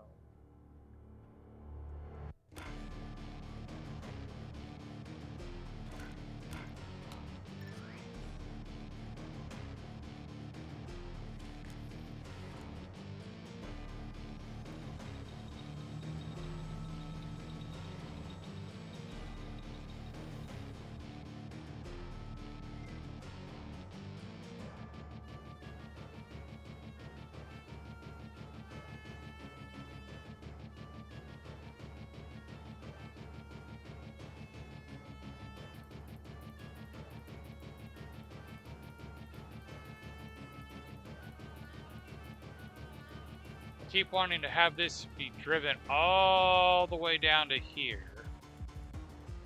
And I actually want to drive this one down to here too. However, I suspect that this one's going to drive down and this one's going to drive up. Although I don't know, this went down a little bit. Because if I could get this to 7 minutes, and this down to 3, all that extra time would just be bonus growth time. Looks like you could only get gas production up 125%. Like, get this guy up and get this guy down. And I wonder if that would break the game. Because, like, this one turns water into gas. So if you had water use at 75%, and you had gas production at 125%, wouldn't you net more water, or more water that way?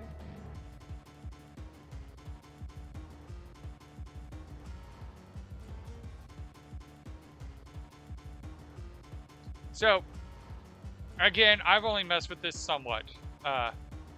Light per day is how much light it needs to meet that 100% point. In this case, this plant needs 9 minutes and 54 seconds. Every additional minute of daylight it gets boosts its growth speed. But you also have to remember that it requires sleep. It requires darkness.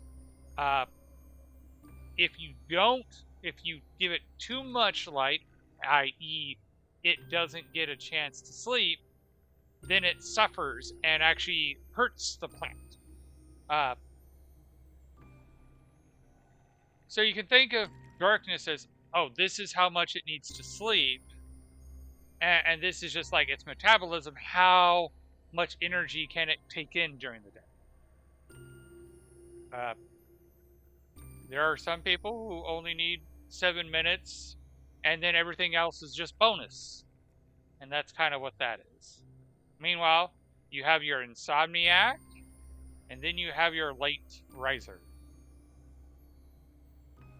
Yeah, I'm wondering about these two. Because as much as I always focus on this, trying to get this low and this high, I'm kind of wondering about this guy. How do you pressure it to get more gas production? How do you get the water reduction?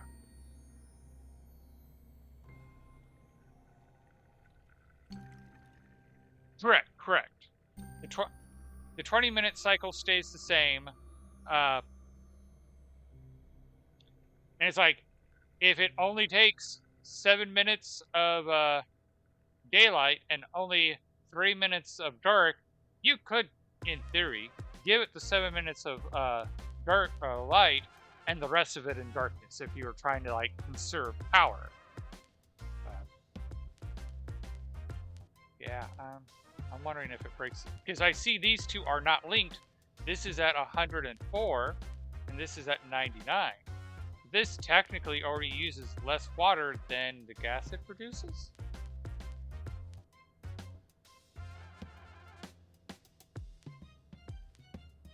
This is definitely, you would want to boost this guy because it produces its own undesirable gases. Alright. we will need to wait till we have a stockpile of you before we come over here.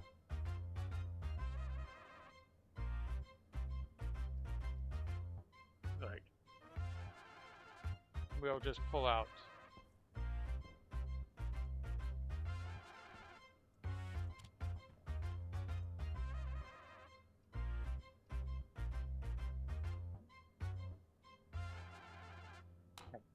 Would help if I turned everything off. Destabilize.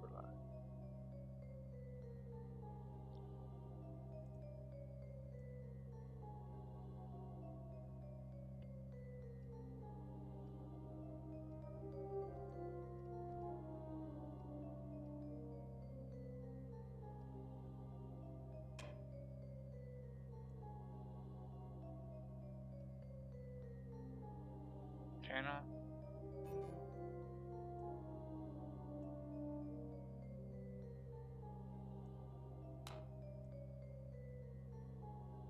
Oh, it's working. I just can't hear that it's working.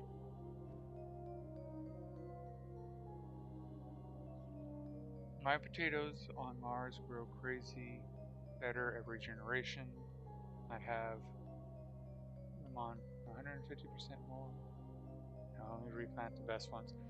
I tried to start that with my soybeans. I was originally getting some really good soybean genes, but at a certain point I got lazy and just started replanting because I wanted to focus on other things. My dream goal, if I could ever keep myself focused enough, is I'd have a room for every plant just so that way I have plants, and then at the very end I'd have the genetics room where you have like 10 of each plant, but you only keep the best one.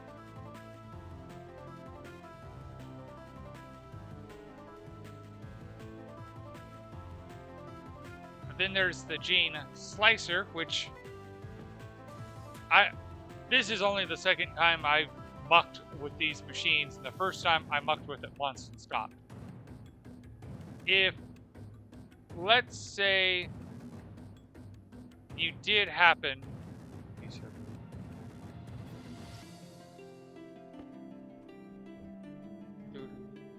So let's say we grew this guy, and we did get him down to where his water use was as small as it could.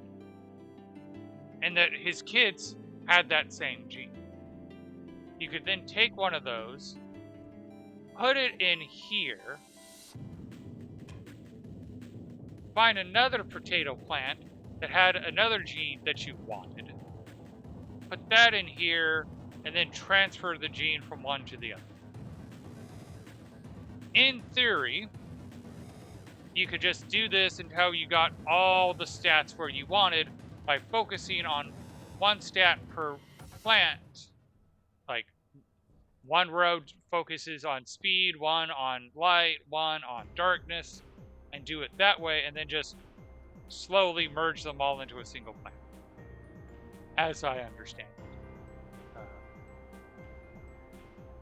I am going to try to muck around with the genetics but I don't think I'm going to get too far before I decide to jump planets. But I will try to focus on plant genetics in the next one. I think now that I have a solid grasp of the deep miner and the IC code needed to run the deep miner and everything involved, I think it won't take me long to get that set up again, and then I could focus on plants.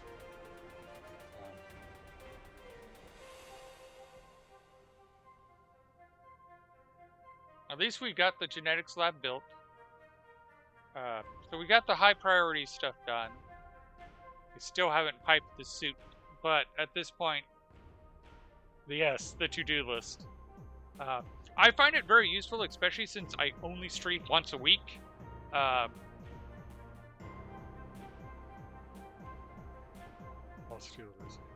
totally. Creative Luck definitely does this too now. I don't know if he stole it from me or if he had the same idea. But yeah, I totally love the to-do list. even the low, medium, and high. It's one of those you'll hear, like, you can tell I'm wrapping this playthrough up, because I'm not writing anything down on it. But as I sit here and talk and do that, yes, Avak does that when he does stationeers. He'll pull up the laptop and do it. I was watching Splitsy stream, and he did this for the bingo, and I'm like, I'm stealing that for the to-do list. And this was so nice, because, like, I had to take a week off because I was just so burned out from the 2 jobs and everything. And I'm coming back, and I'm even like, God, what did I do last stream? What was I working on? And then the screen loaded. I'm like, thank you, past tuber. Thank you. I now know what I was doing. I am liking the signs, as you can tell. I'm even, like, doing this. I talked about how I was going to have it displaying the amount of iron and cobalt and all the ores. This is the setup I'm planning on. I'll have the display, and I'll have a nice sign above it saying what each one means. Because I don't want to walk up and have to look at it and go, oh, this is the volatile display. This is the CO2 display. This is the nitrogen. I can be all the way back here and go, oh, CO2 finally made it to 20%. Have you seeded yet? It says it's an hour growth time. It says it's growing faster than it's supposed to. I don't think it is. How about you? Are you driving towards seeding? I'm not surprised with you. I haven't found any decent video tutorials on the genetics. They might exist. Someone might have put some great ones since I last looked, but I haven't seen anyone do a complete rundown on how to do the genetics, what's the best way to do the genetics. I've heard some rumors that you don't even need to kind of do this type of setup. You can simply force the evolution by, hey, I'm going to make you just grow. Like, I have an IC above the base that has it where it turns on the light for 15 minutes and then it shuts it off 5 minutes. And it's just turn on light, wait 15 minutes, shut off light, wait 5 minutes. And I've heard that if I tweak that and said, hey, turn on the light for 15 and a half minutes and turn it off for 4.5 minutes, the plant's not going to like that, but it's not enough to kill the plant. And by growing the plant and multiple generations of the plant like that, it will force the genes to go towards the need less sleep. But as of now, that's just a rumor. I haven't heard anyone do experiments to confirm it. And that might be a good focus on the next playthrough I do on this. Is once I get the base, dig down to bedrock, build the deep miner setup, build the production setup so I can make stuff, then instead of focusing on trade, focus on getting the greenhouse going and all the genetics going. Get trade enough that I can get, switchgrass, mushrooms, in my mind, the 4 main seeds you need: soy, mushroom, potato, wheat. Or not wheat, switchgrass. Yeah, my potatoes are in the sunlight on monitors. I have a grow light at daytimes. Light efficiency is really good. That's what brings them up to 150. Yeah, I might try that one because again, I like to build underground, so I don't get the daylight. Uh, Question: did that unlock the achievement? Because I think there's an achievement to get 150 growth, and I'm wondering if that's the way you unlock it, and it's not genetics.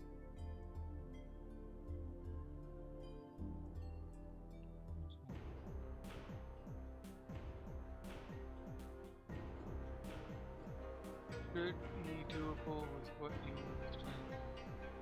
Okay. Okay, you do not have the achievement. Okay. Because my thought is it wants you to max out this. But I could be wrong. Hydration is important. Remember to hydrate. I'm really glad I programmed Steam Elements to do that because, yeah, I keep forgetting to hydrate.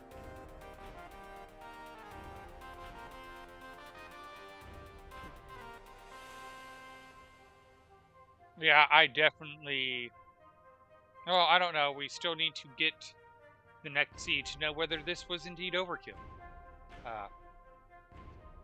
So in case I didn't explain it yet, or you weren't paying attention, either one is valid. We have the Logic CO2 chip. I wonder why nearly no one is baking a muffin. Egg! It's because of eggs. That's why no one bakes muffins. I'll be honest, I haven't got that achievement because to make a muffin,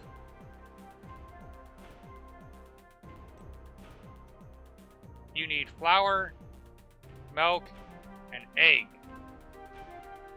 And I don't disagree, like, it's not that it's super hard, but you have the muffin that gives a plus 75 hydration.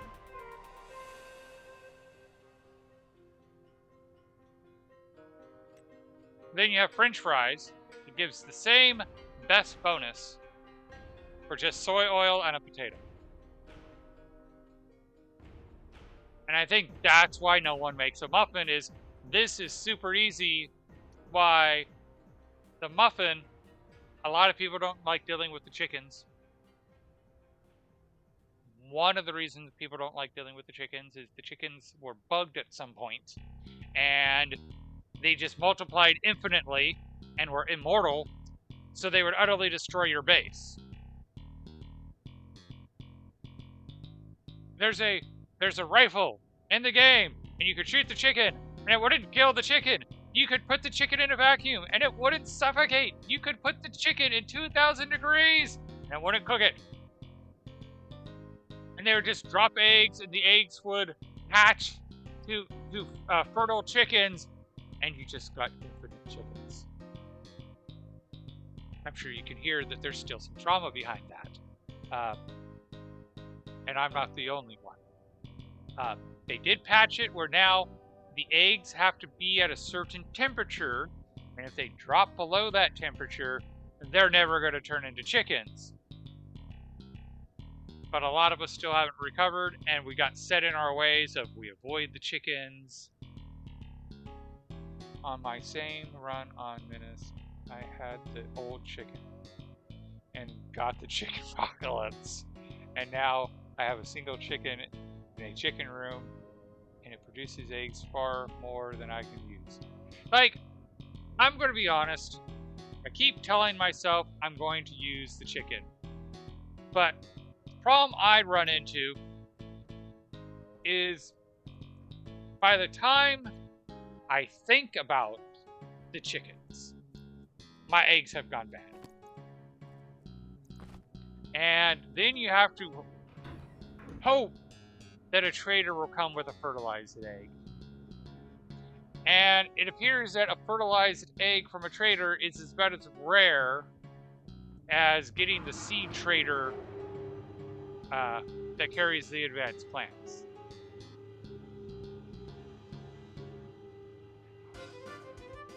Oh, and there's Stream Elements giving the shameless plug.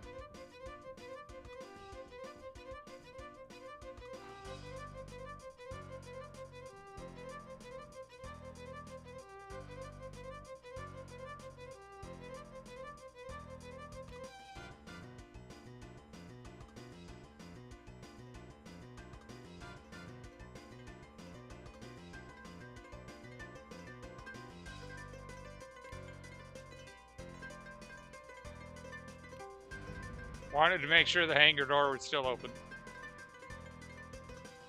You need a hydroponic trader.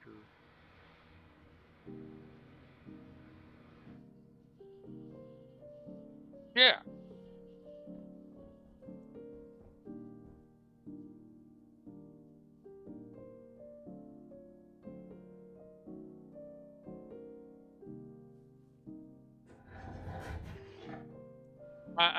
I know which, like, I've already gotten the trader finally. But in my 600 hours playing the game, this is the first time I've even seen the sea trader.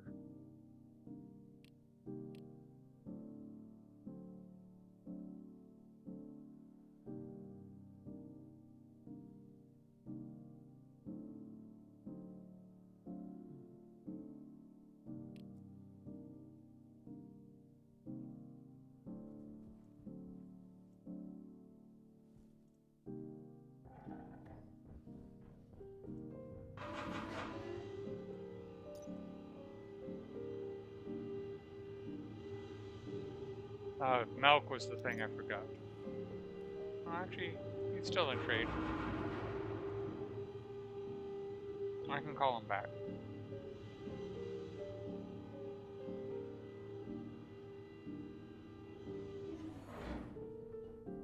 Oh, nice full power banks. I like that.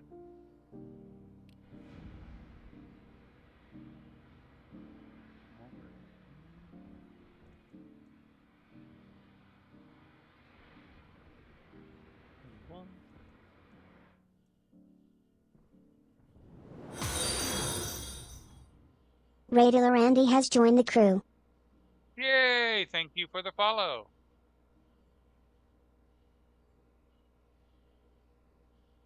I'm very sad that I couldn't.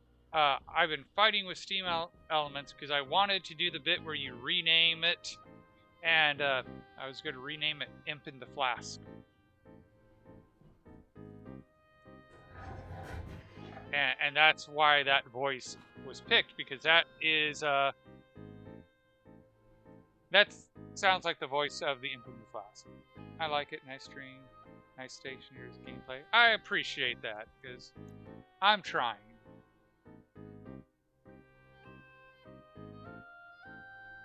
Sugar, flour, soy. There's the milk. And now you can go away. Hydration critical.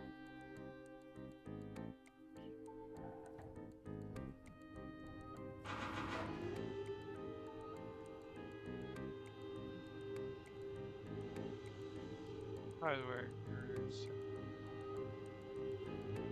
Oh, okay.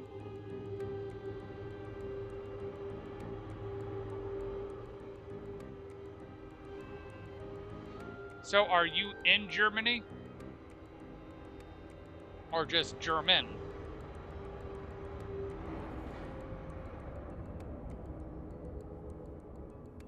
I will confess to a slight curiosity because I also run a podcast with a friend. And we actually have a fan in Germany, at least one. And our most popular download... Oh, born and living in Berlin. Oh! But I'm part of a podcast, Making Forward. And our best episode was episode 5, Where to Begin. And like 95% of the downloads comes from Germany. And we're just like, we kind of want to know the story behind that, because there's clearly a story. Because it's like, is that a shop teacher like recommending our thing? Or how do we become popular in Germany all of a sudden?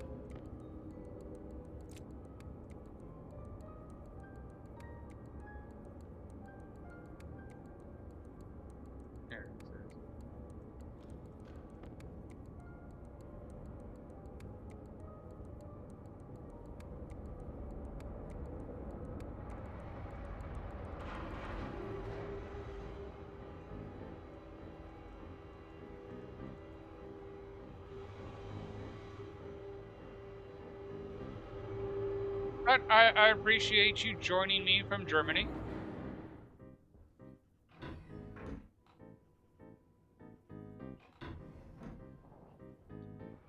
Alright. Pin milk.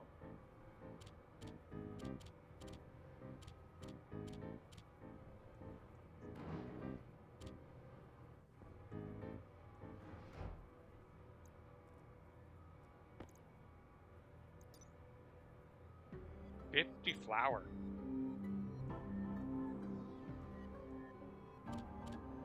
Oh, that did not work the way I thought it was going to.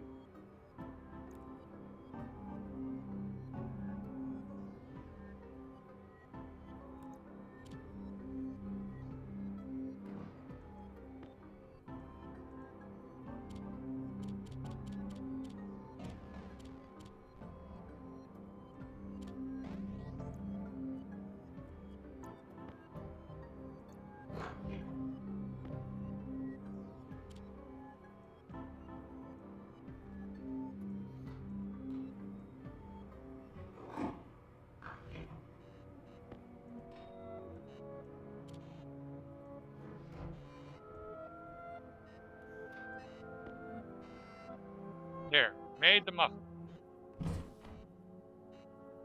And there's the achievement.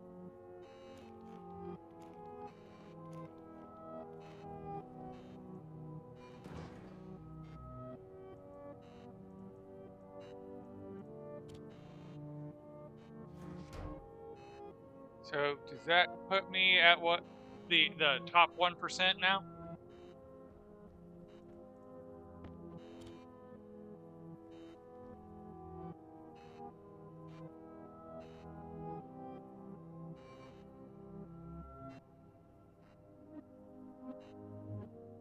The real exploit is you get the automatic oven and just put all of the stuff in the automatic oven and then it never goes bad.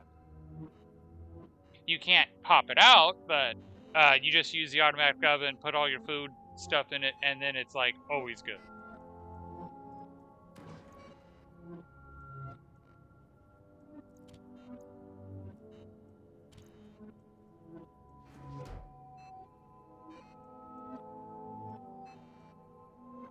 Come on, thrive towards seed faster.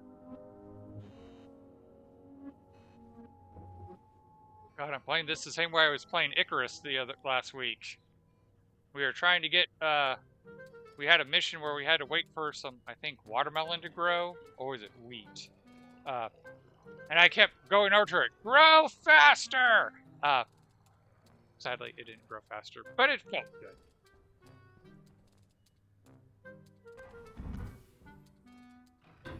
My buddy was even laughing, and he's like, dude, I'm like, well, you're supposed to encourage the plant. I'm encouraging it. Grow faster.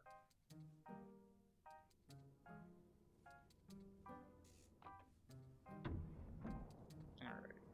How are you guys doing? Okay. You're about to seed.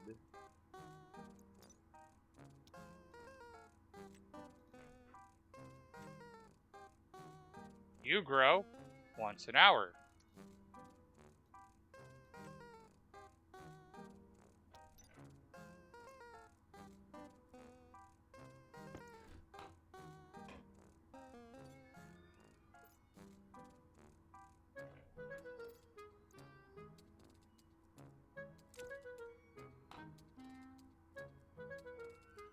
And you're growing below efficiency.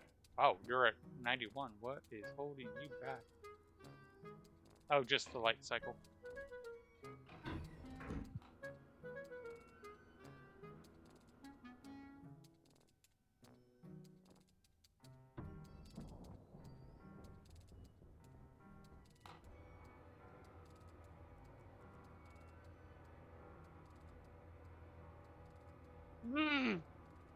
So this one is growing at 110% efficiency. It's supposed to grow faster, or about the same speed as those guys. And yet those guys are already fruiting, and this guy hasn't seeded yet.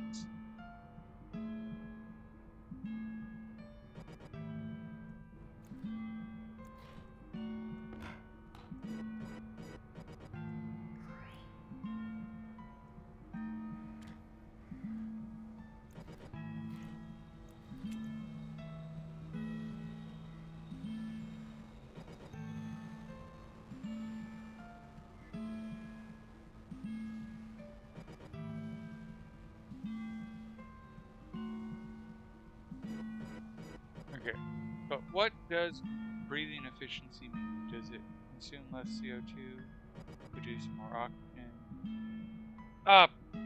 Typically speaking, breathing efficiency is both. So if we look over here, breathing efficiency is it getting its required CO2? That's what breathing efficiency is on this screen.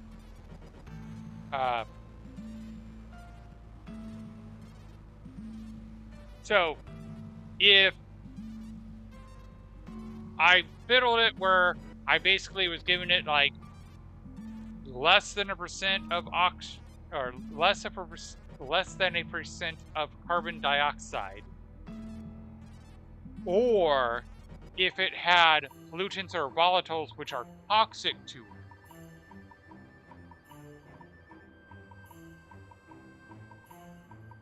Yeah, that's where I'm not 100% sure. Which again, I wish there was better documentation to understand this, because I would love to know how you get 150% breathing efficiency.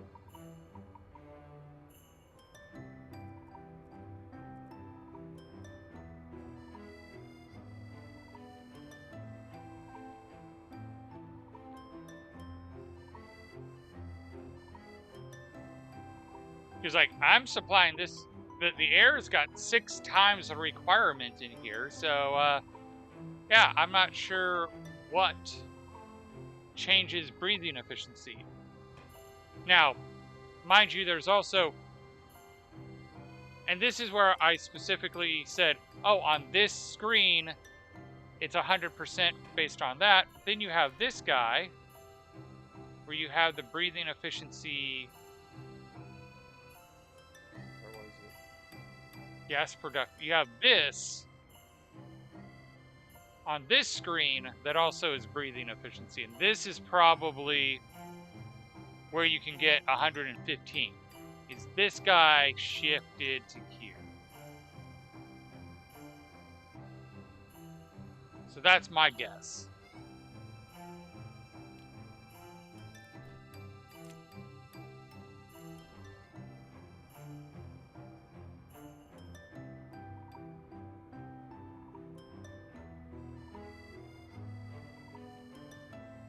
Well, I want to say that the genetic equipment is cheap, but I've been told I have a different opinion on what cheap and expensive is.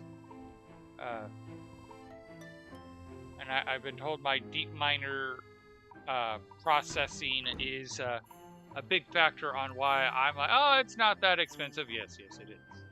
You just have a different concept of what is and isn't expensive.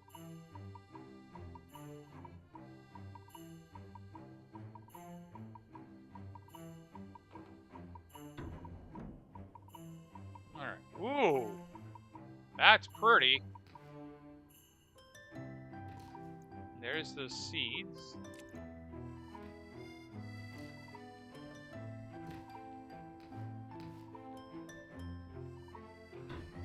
And now it's time to change to the next mutant plant. Or genetically engineered plant.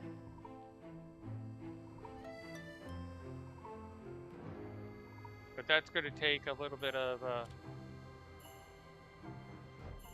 prep work.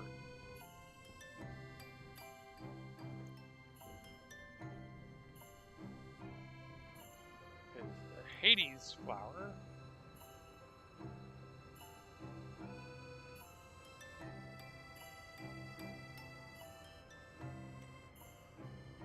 needs to breathe volatiles. Screwdriver! Wait, no, not screwdriver. I want.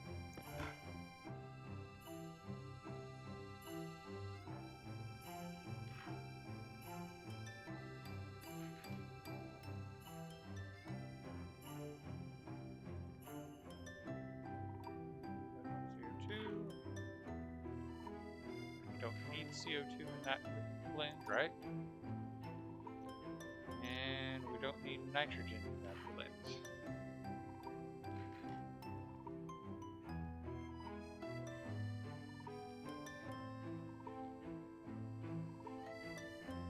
You know what? I made a second memory chip for a reason. I need to go. Or, I made an additional memory chip for a reason. I need to go get that memory chip because I just remembered what that reason was. And yes, I hydrated.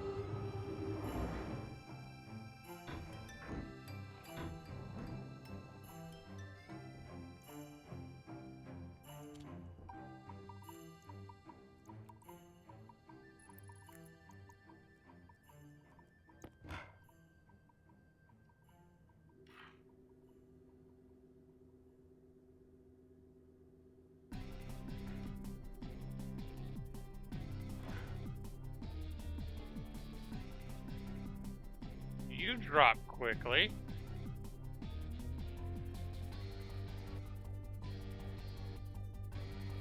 And that's why. Because you just flooded the room with the volatiles.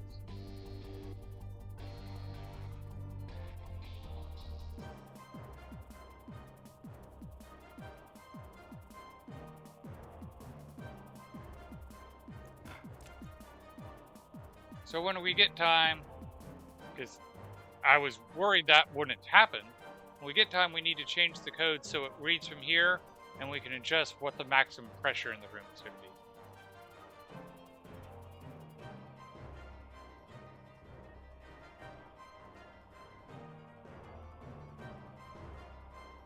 And that the volatiles is also what heated up the room.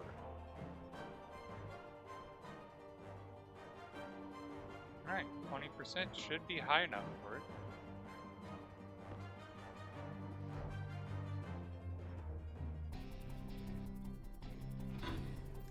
Just in case I'm wrong.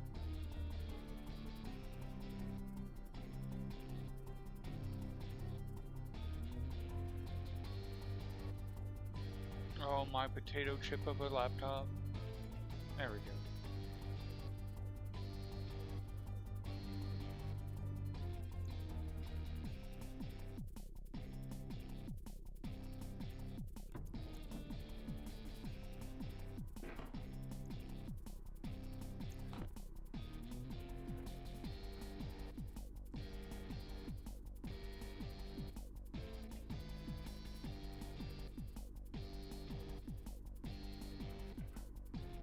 This is where I'm very confused because, okay, I need to go do something because something is definitely broken on the code because it's at 59% volatiles and climbing.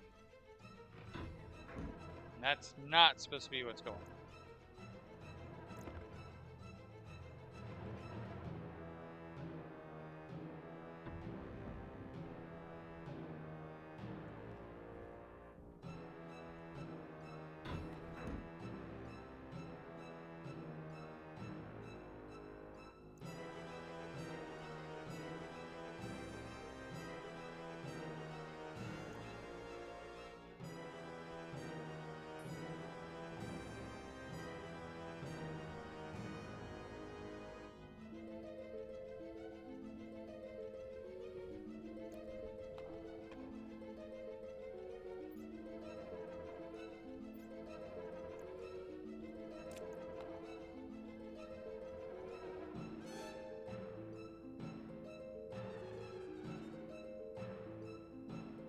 Alright, so all the oxygen got emptied. Interesting. That's also emptied. That's also emptied.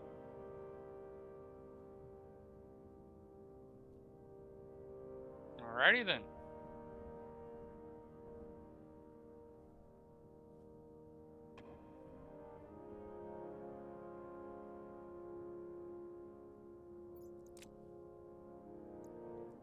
not expecting that.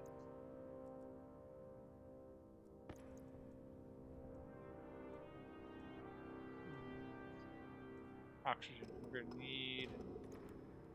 It actually goes through quite a bit of oxygen.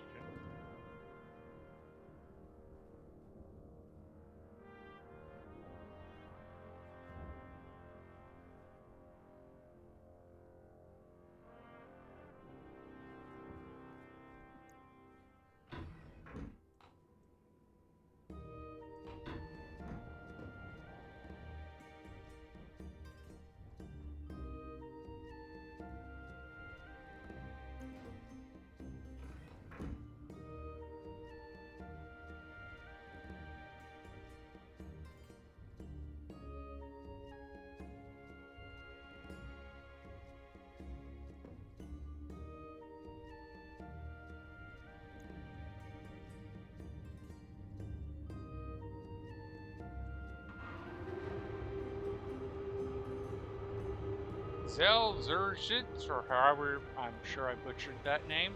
Are you just lurking, or are you a bot? I'm just curious because the strange part is my Twitch is showing multiple people in the chat, but it's only counting one person in the chat. And I still haven't quite figured out what causes that to happen.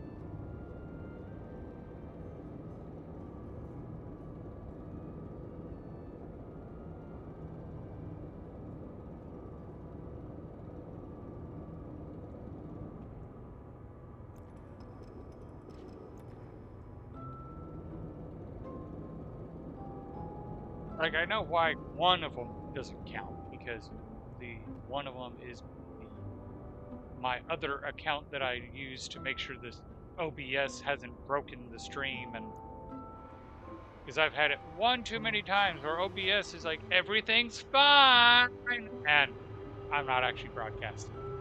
So I have a second laptop up for me to watch the stream to make sure nothing breaks.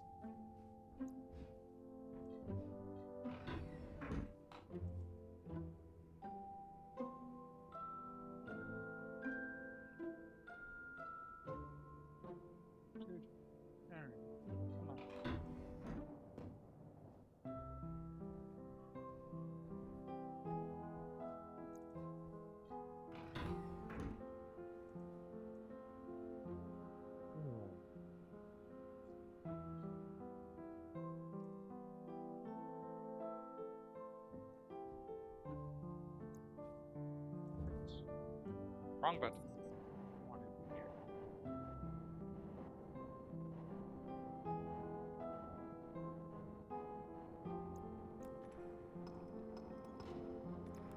Alright.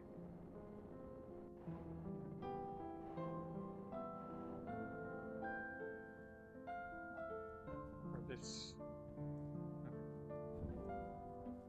this run, we just have to make sure it's got hydrogen. It needs volatiles. Do hydrogen and oxygen.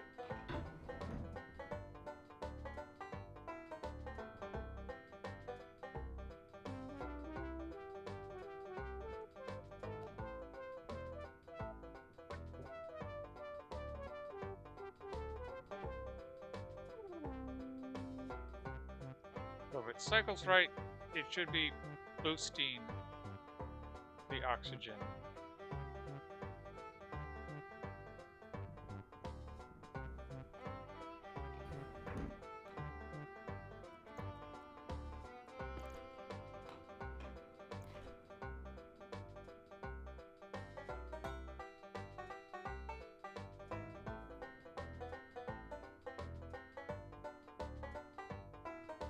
What the?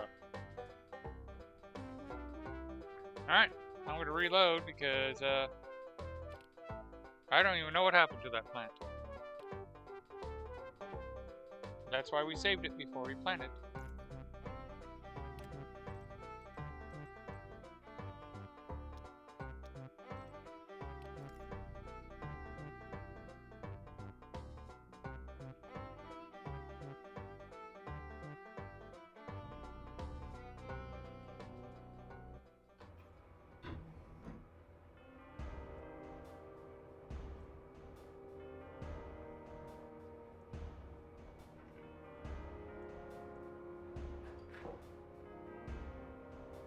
Pollution is too high.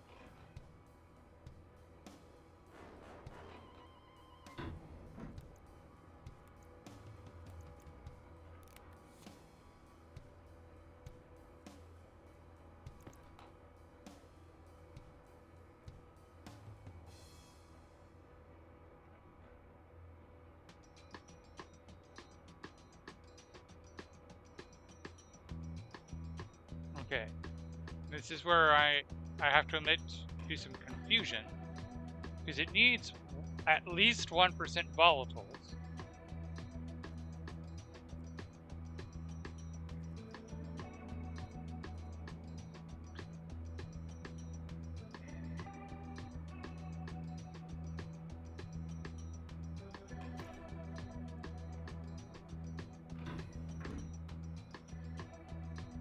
That plant is self-destructing itself because it wants 1% volatiles, but 1% volatiles is toxic to it.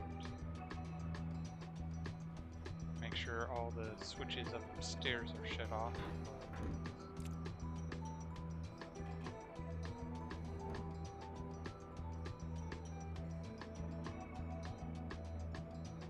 This tablet is.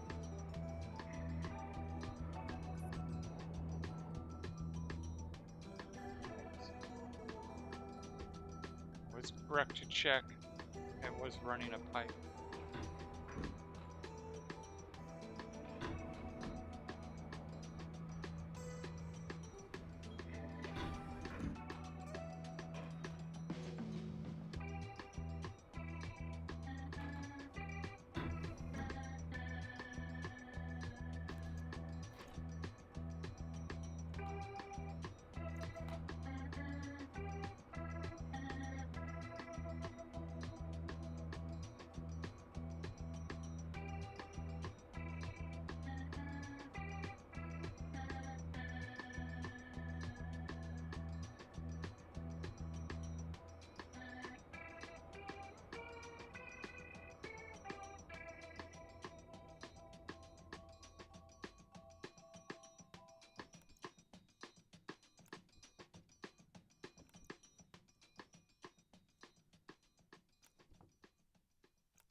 Okay, you should be filtering out pollutant.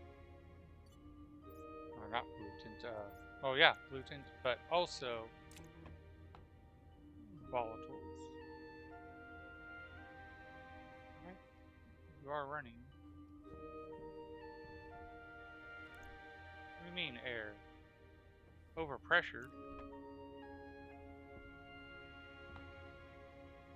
Oh, I guess you are overpressured.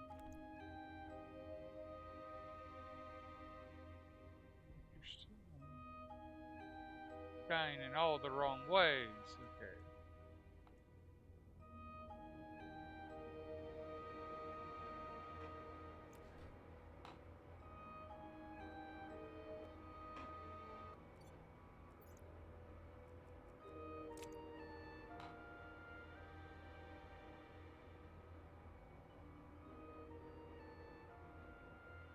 I don't think the scrubber is going fast enough. Alright, so let's go back to before we planted it.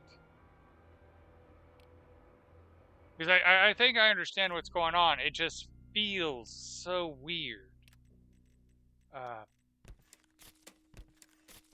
Effectively, why it consumes volatiles, you basically gotta have the volatiles under a kilopascal.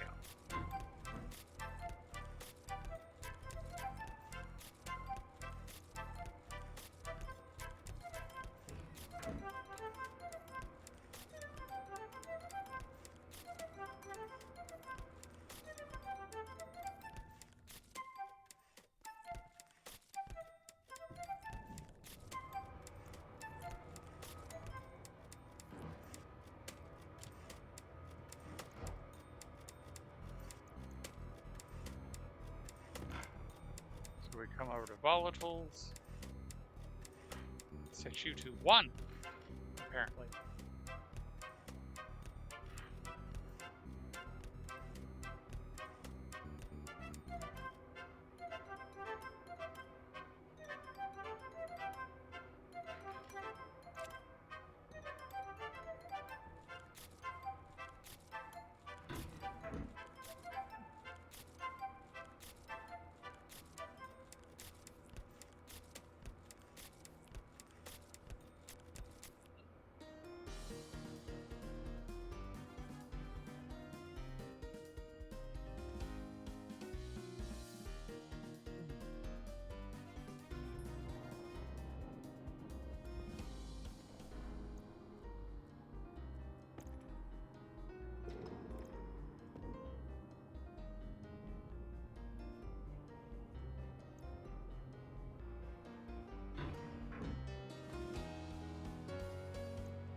Oh, no problem, Proma. Thank you for speaking up to Creative earlier.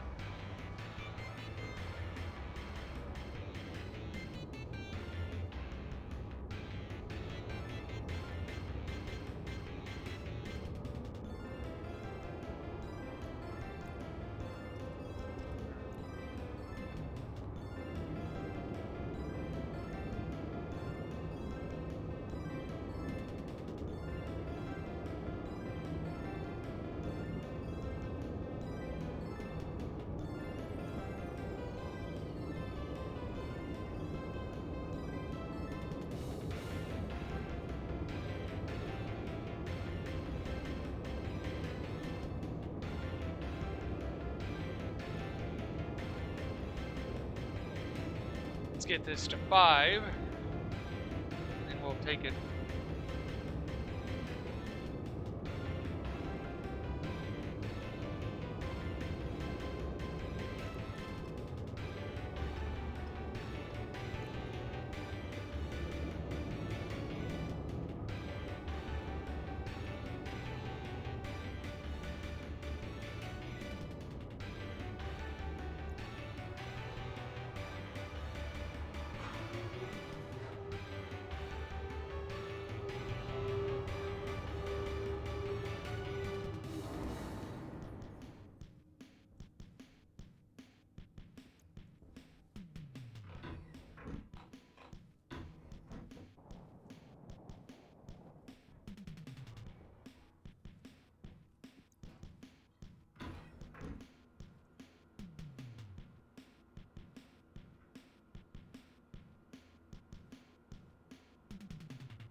suspect I have another error in the code.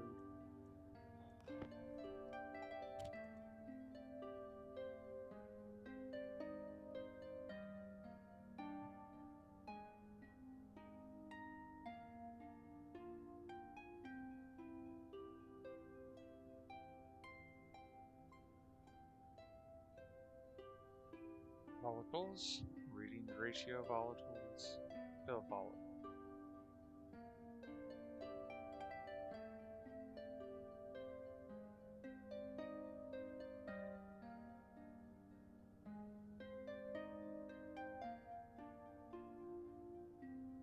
Well, that looks right to me. Unless you guys saw something I didn't.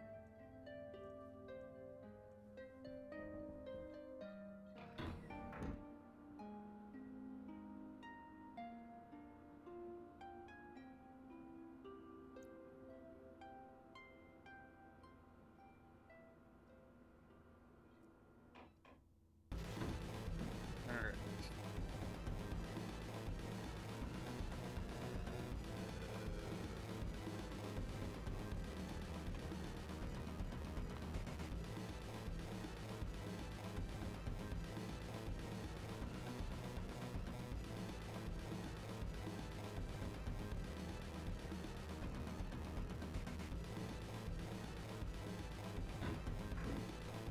Now that my code's not going to be fighting us.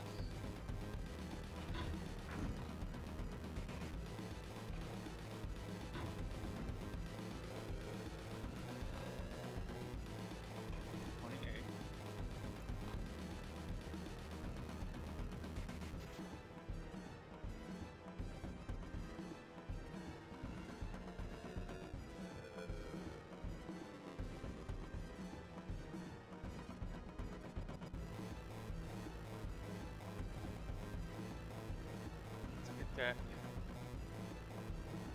volatile countdown.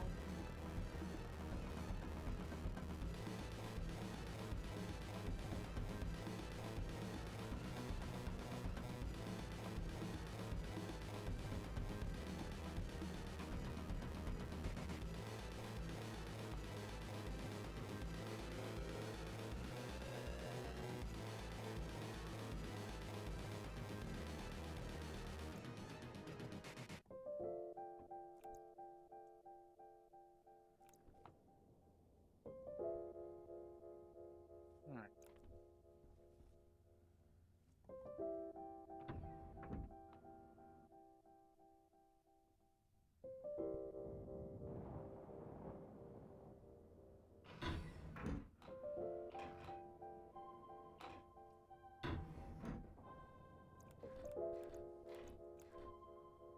Alright.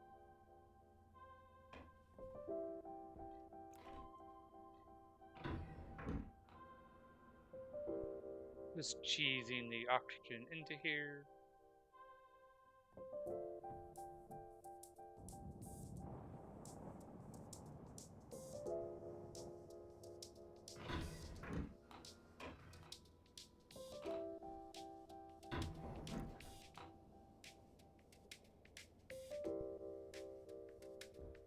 One more should do it.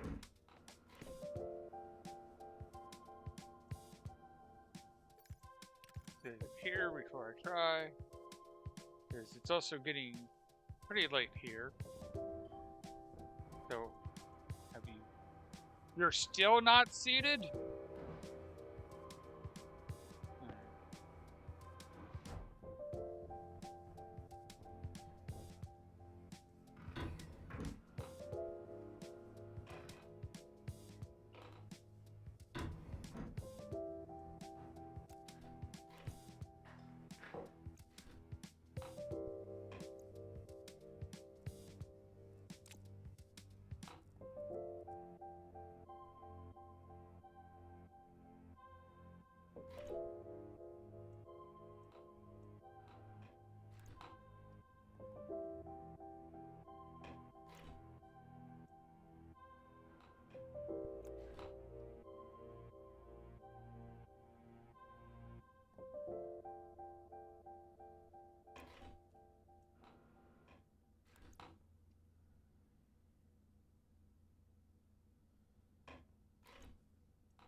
There we go. There we go. So, we are above 1%, but below 99 or 990 Pascal. I am worried about how high that pollutant is climbing. We are currently not at max pressure, or ideal pressure. So the pressure is fairly low.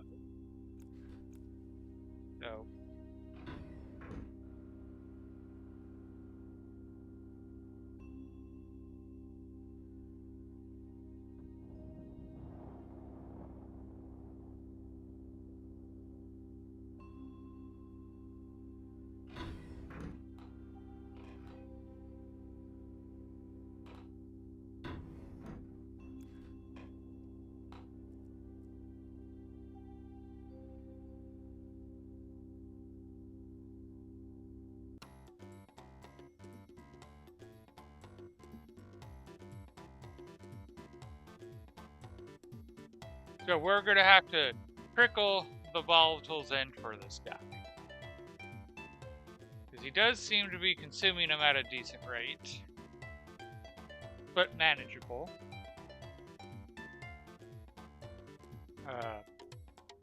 Pollutants is building up, which is concerning, but we can maybe just, I'm gonna guess, you're airing out because, oh, no wonder it's building up. This guy is the problem.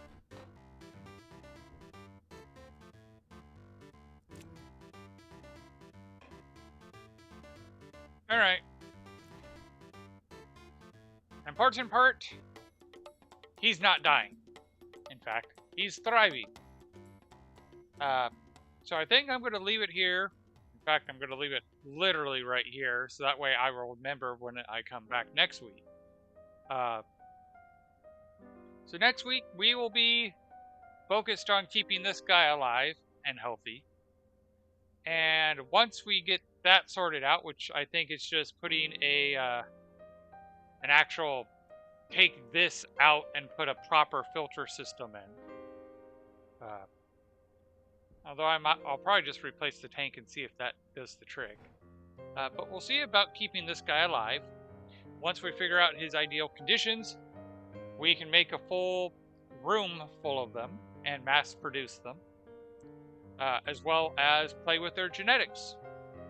And I think next week I will also try to muck around with rockets just because. Thank you everybody for putting up with the OBS issues earlier, and thank you for your part of the conversation. I hope to see you next week.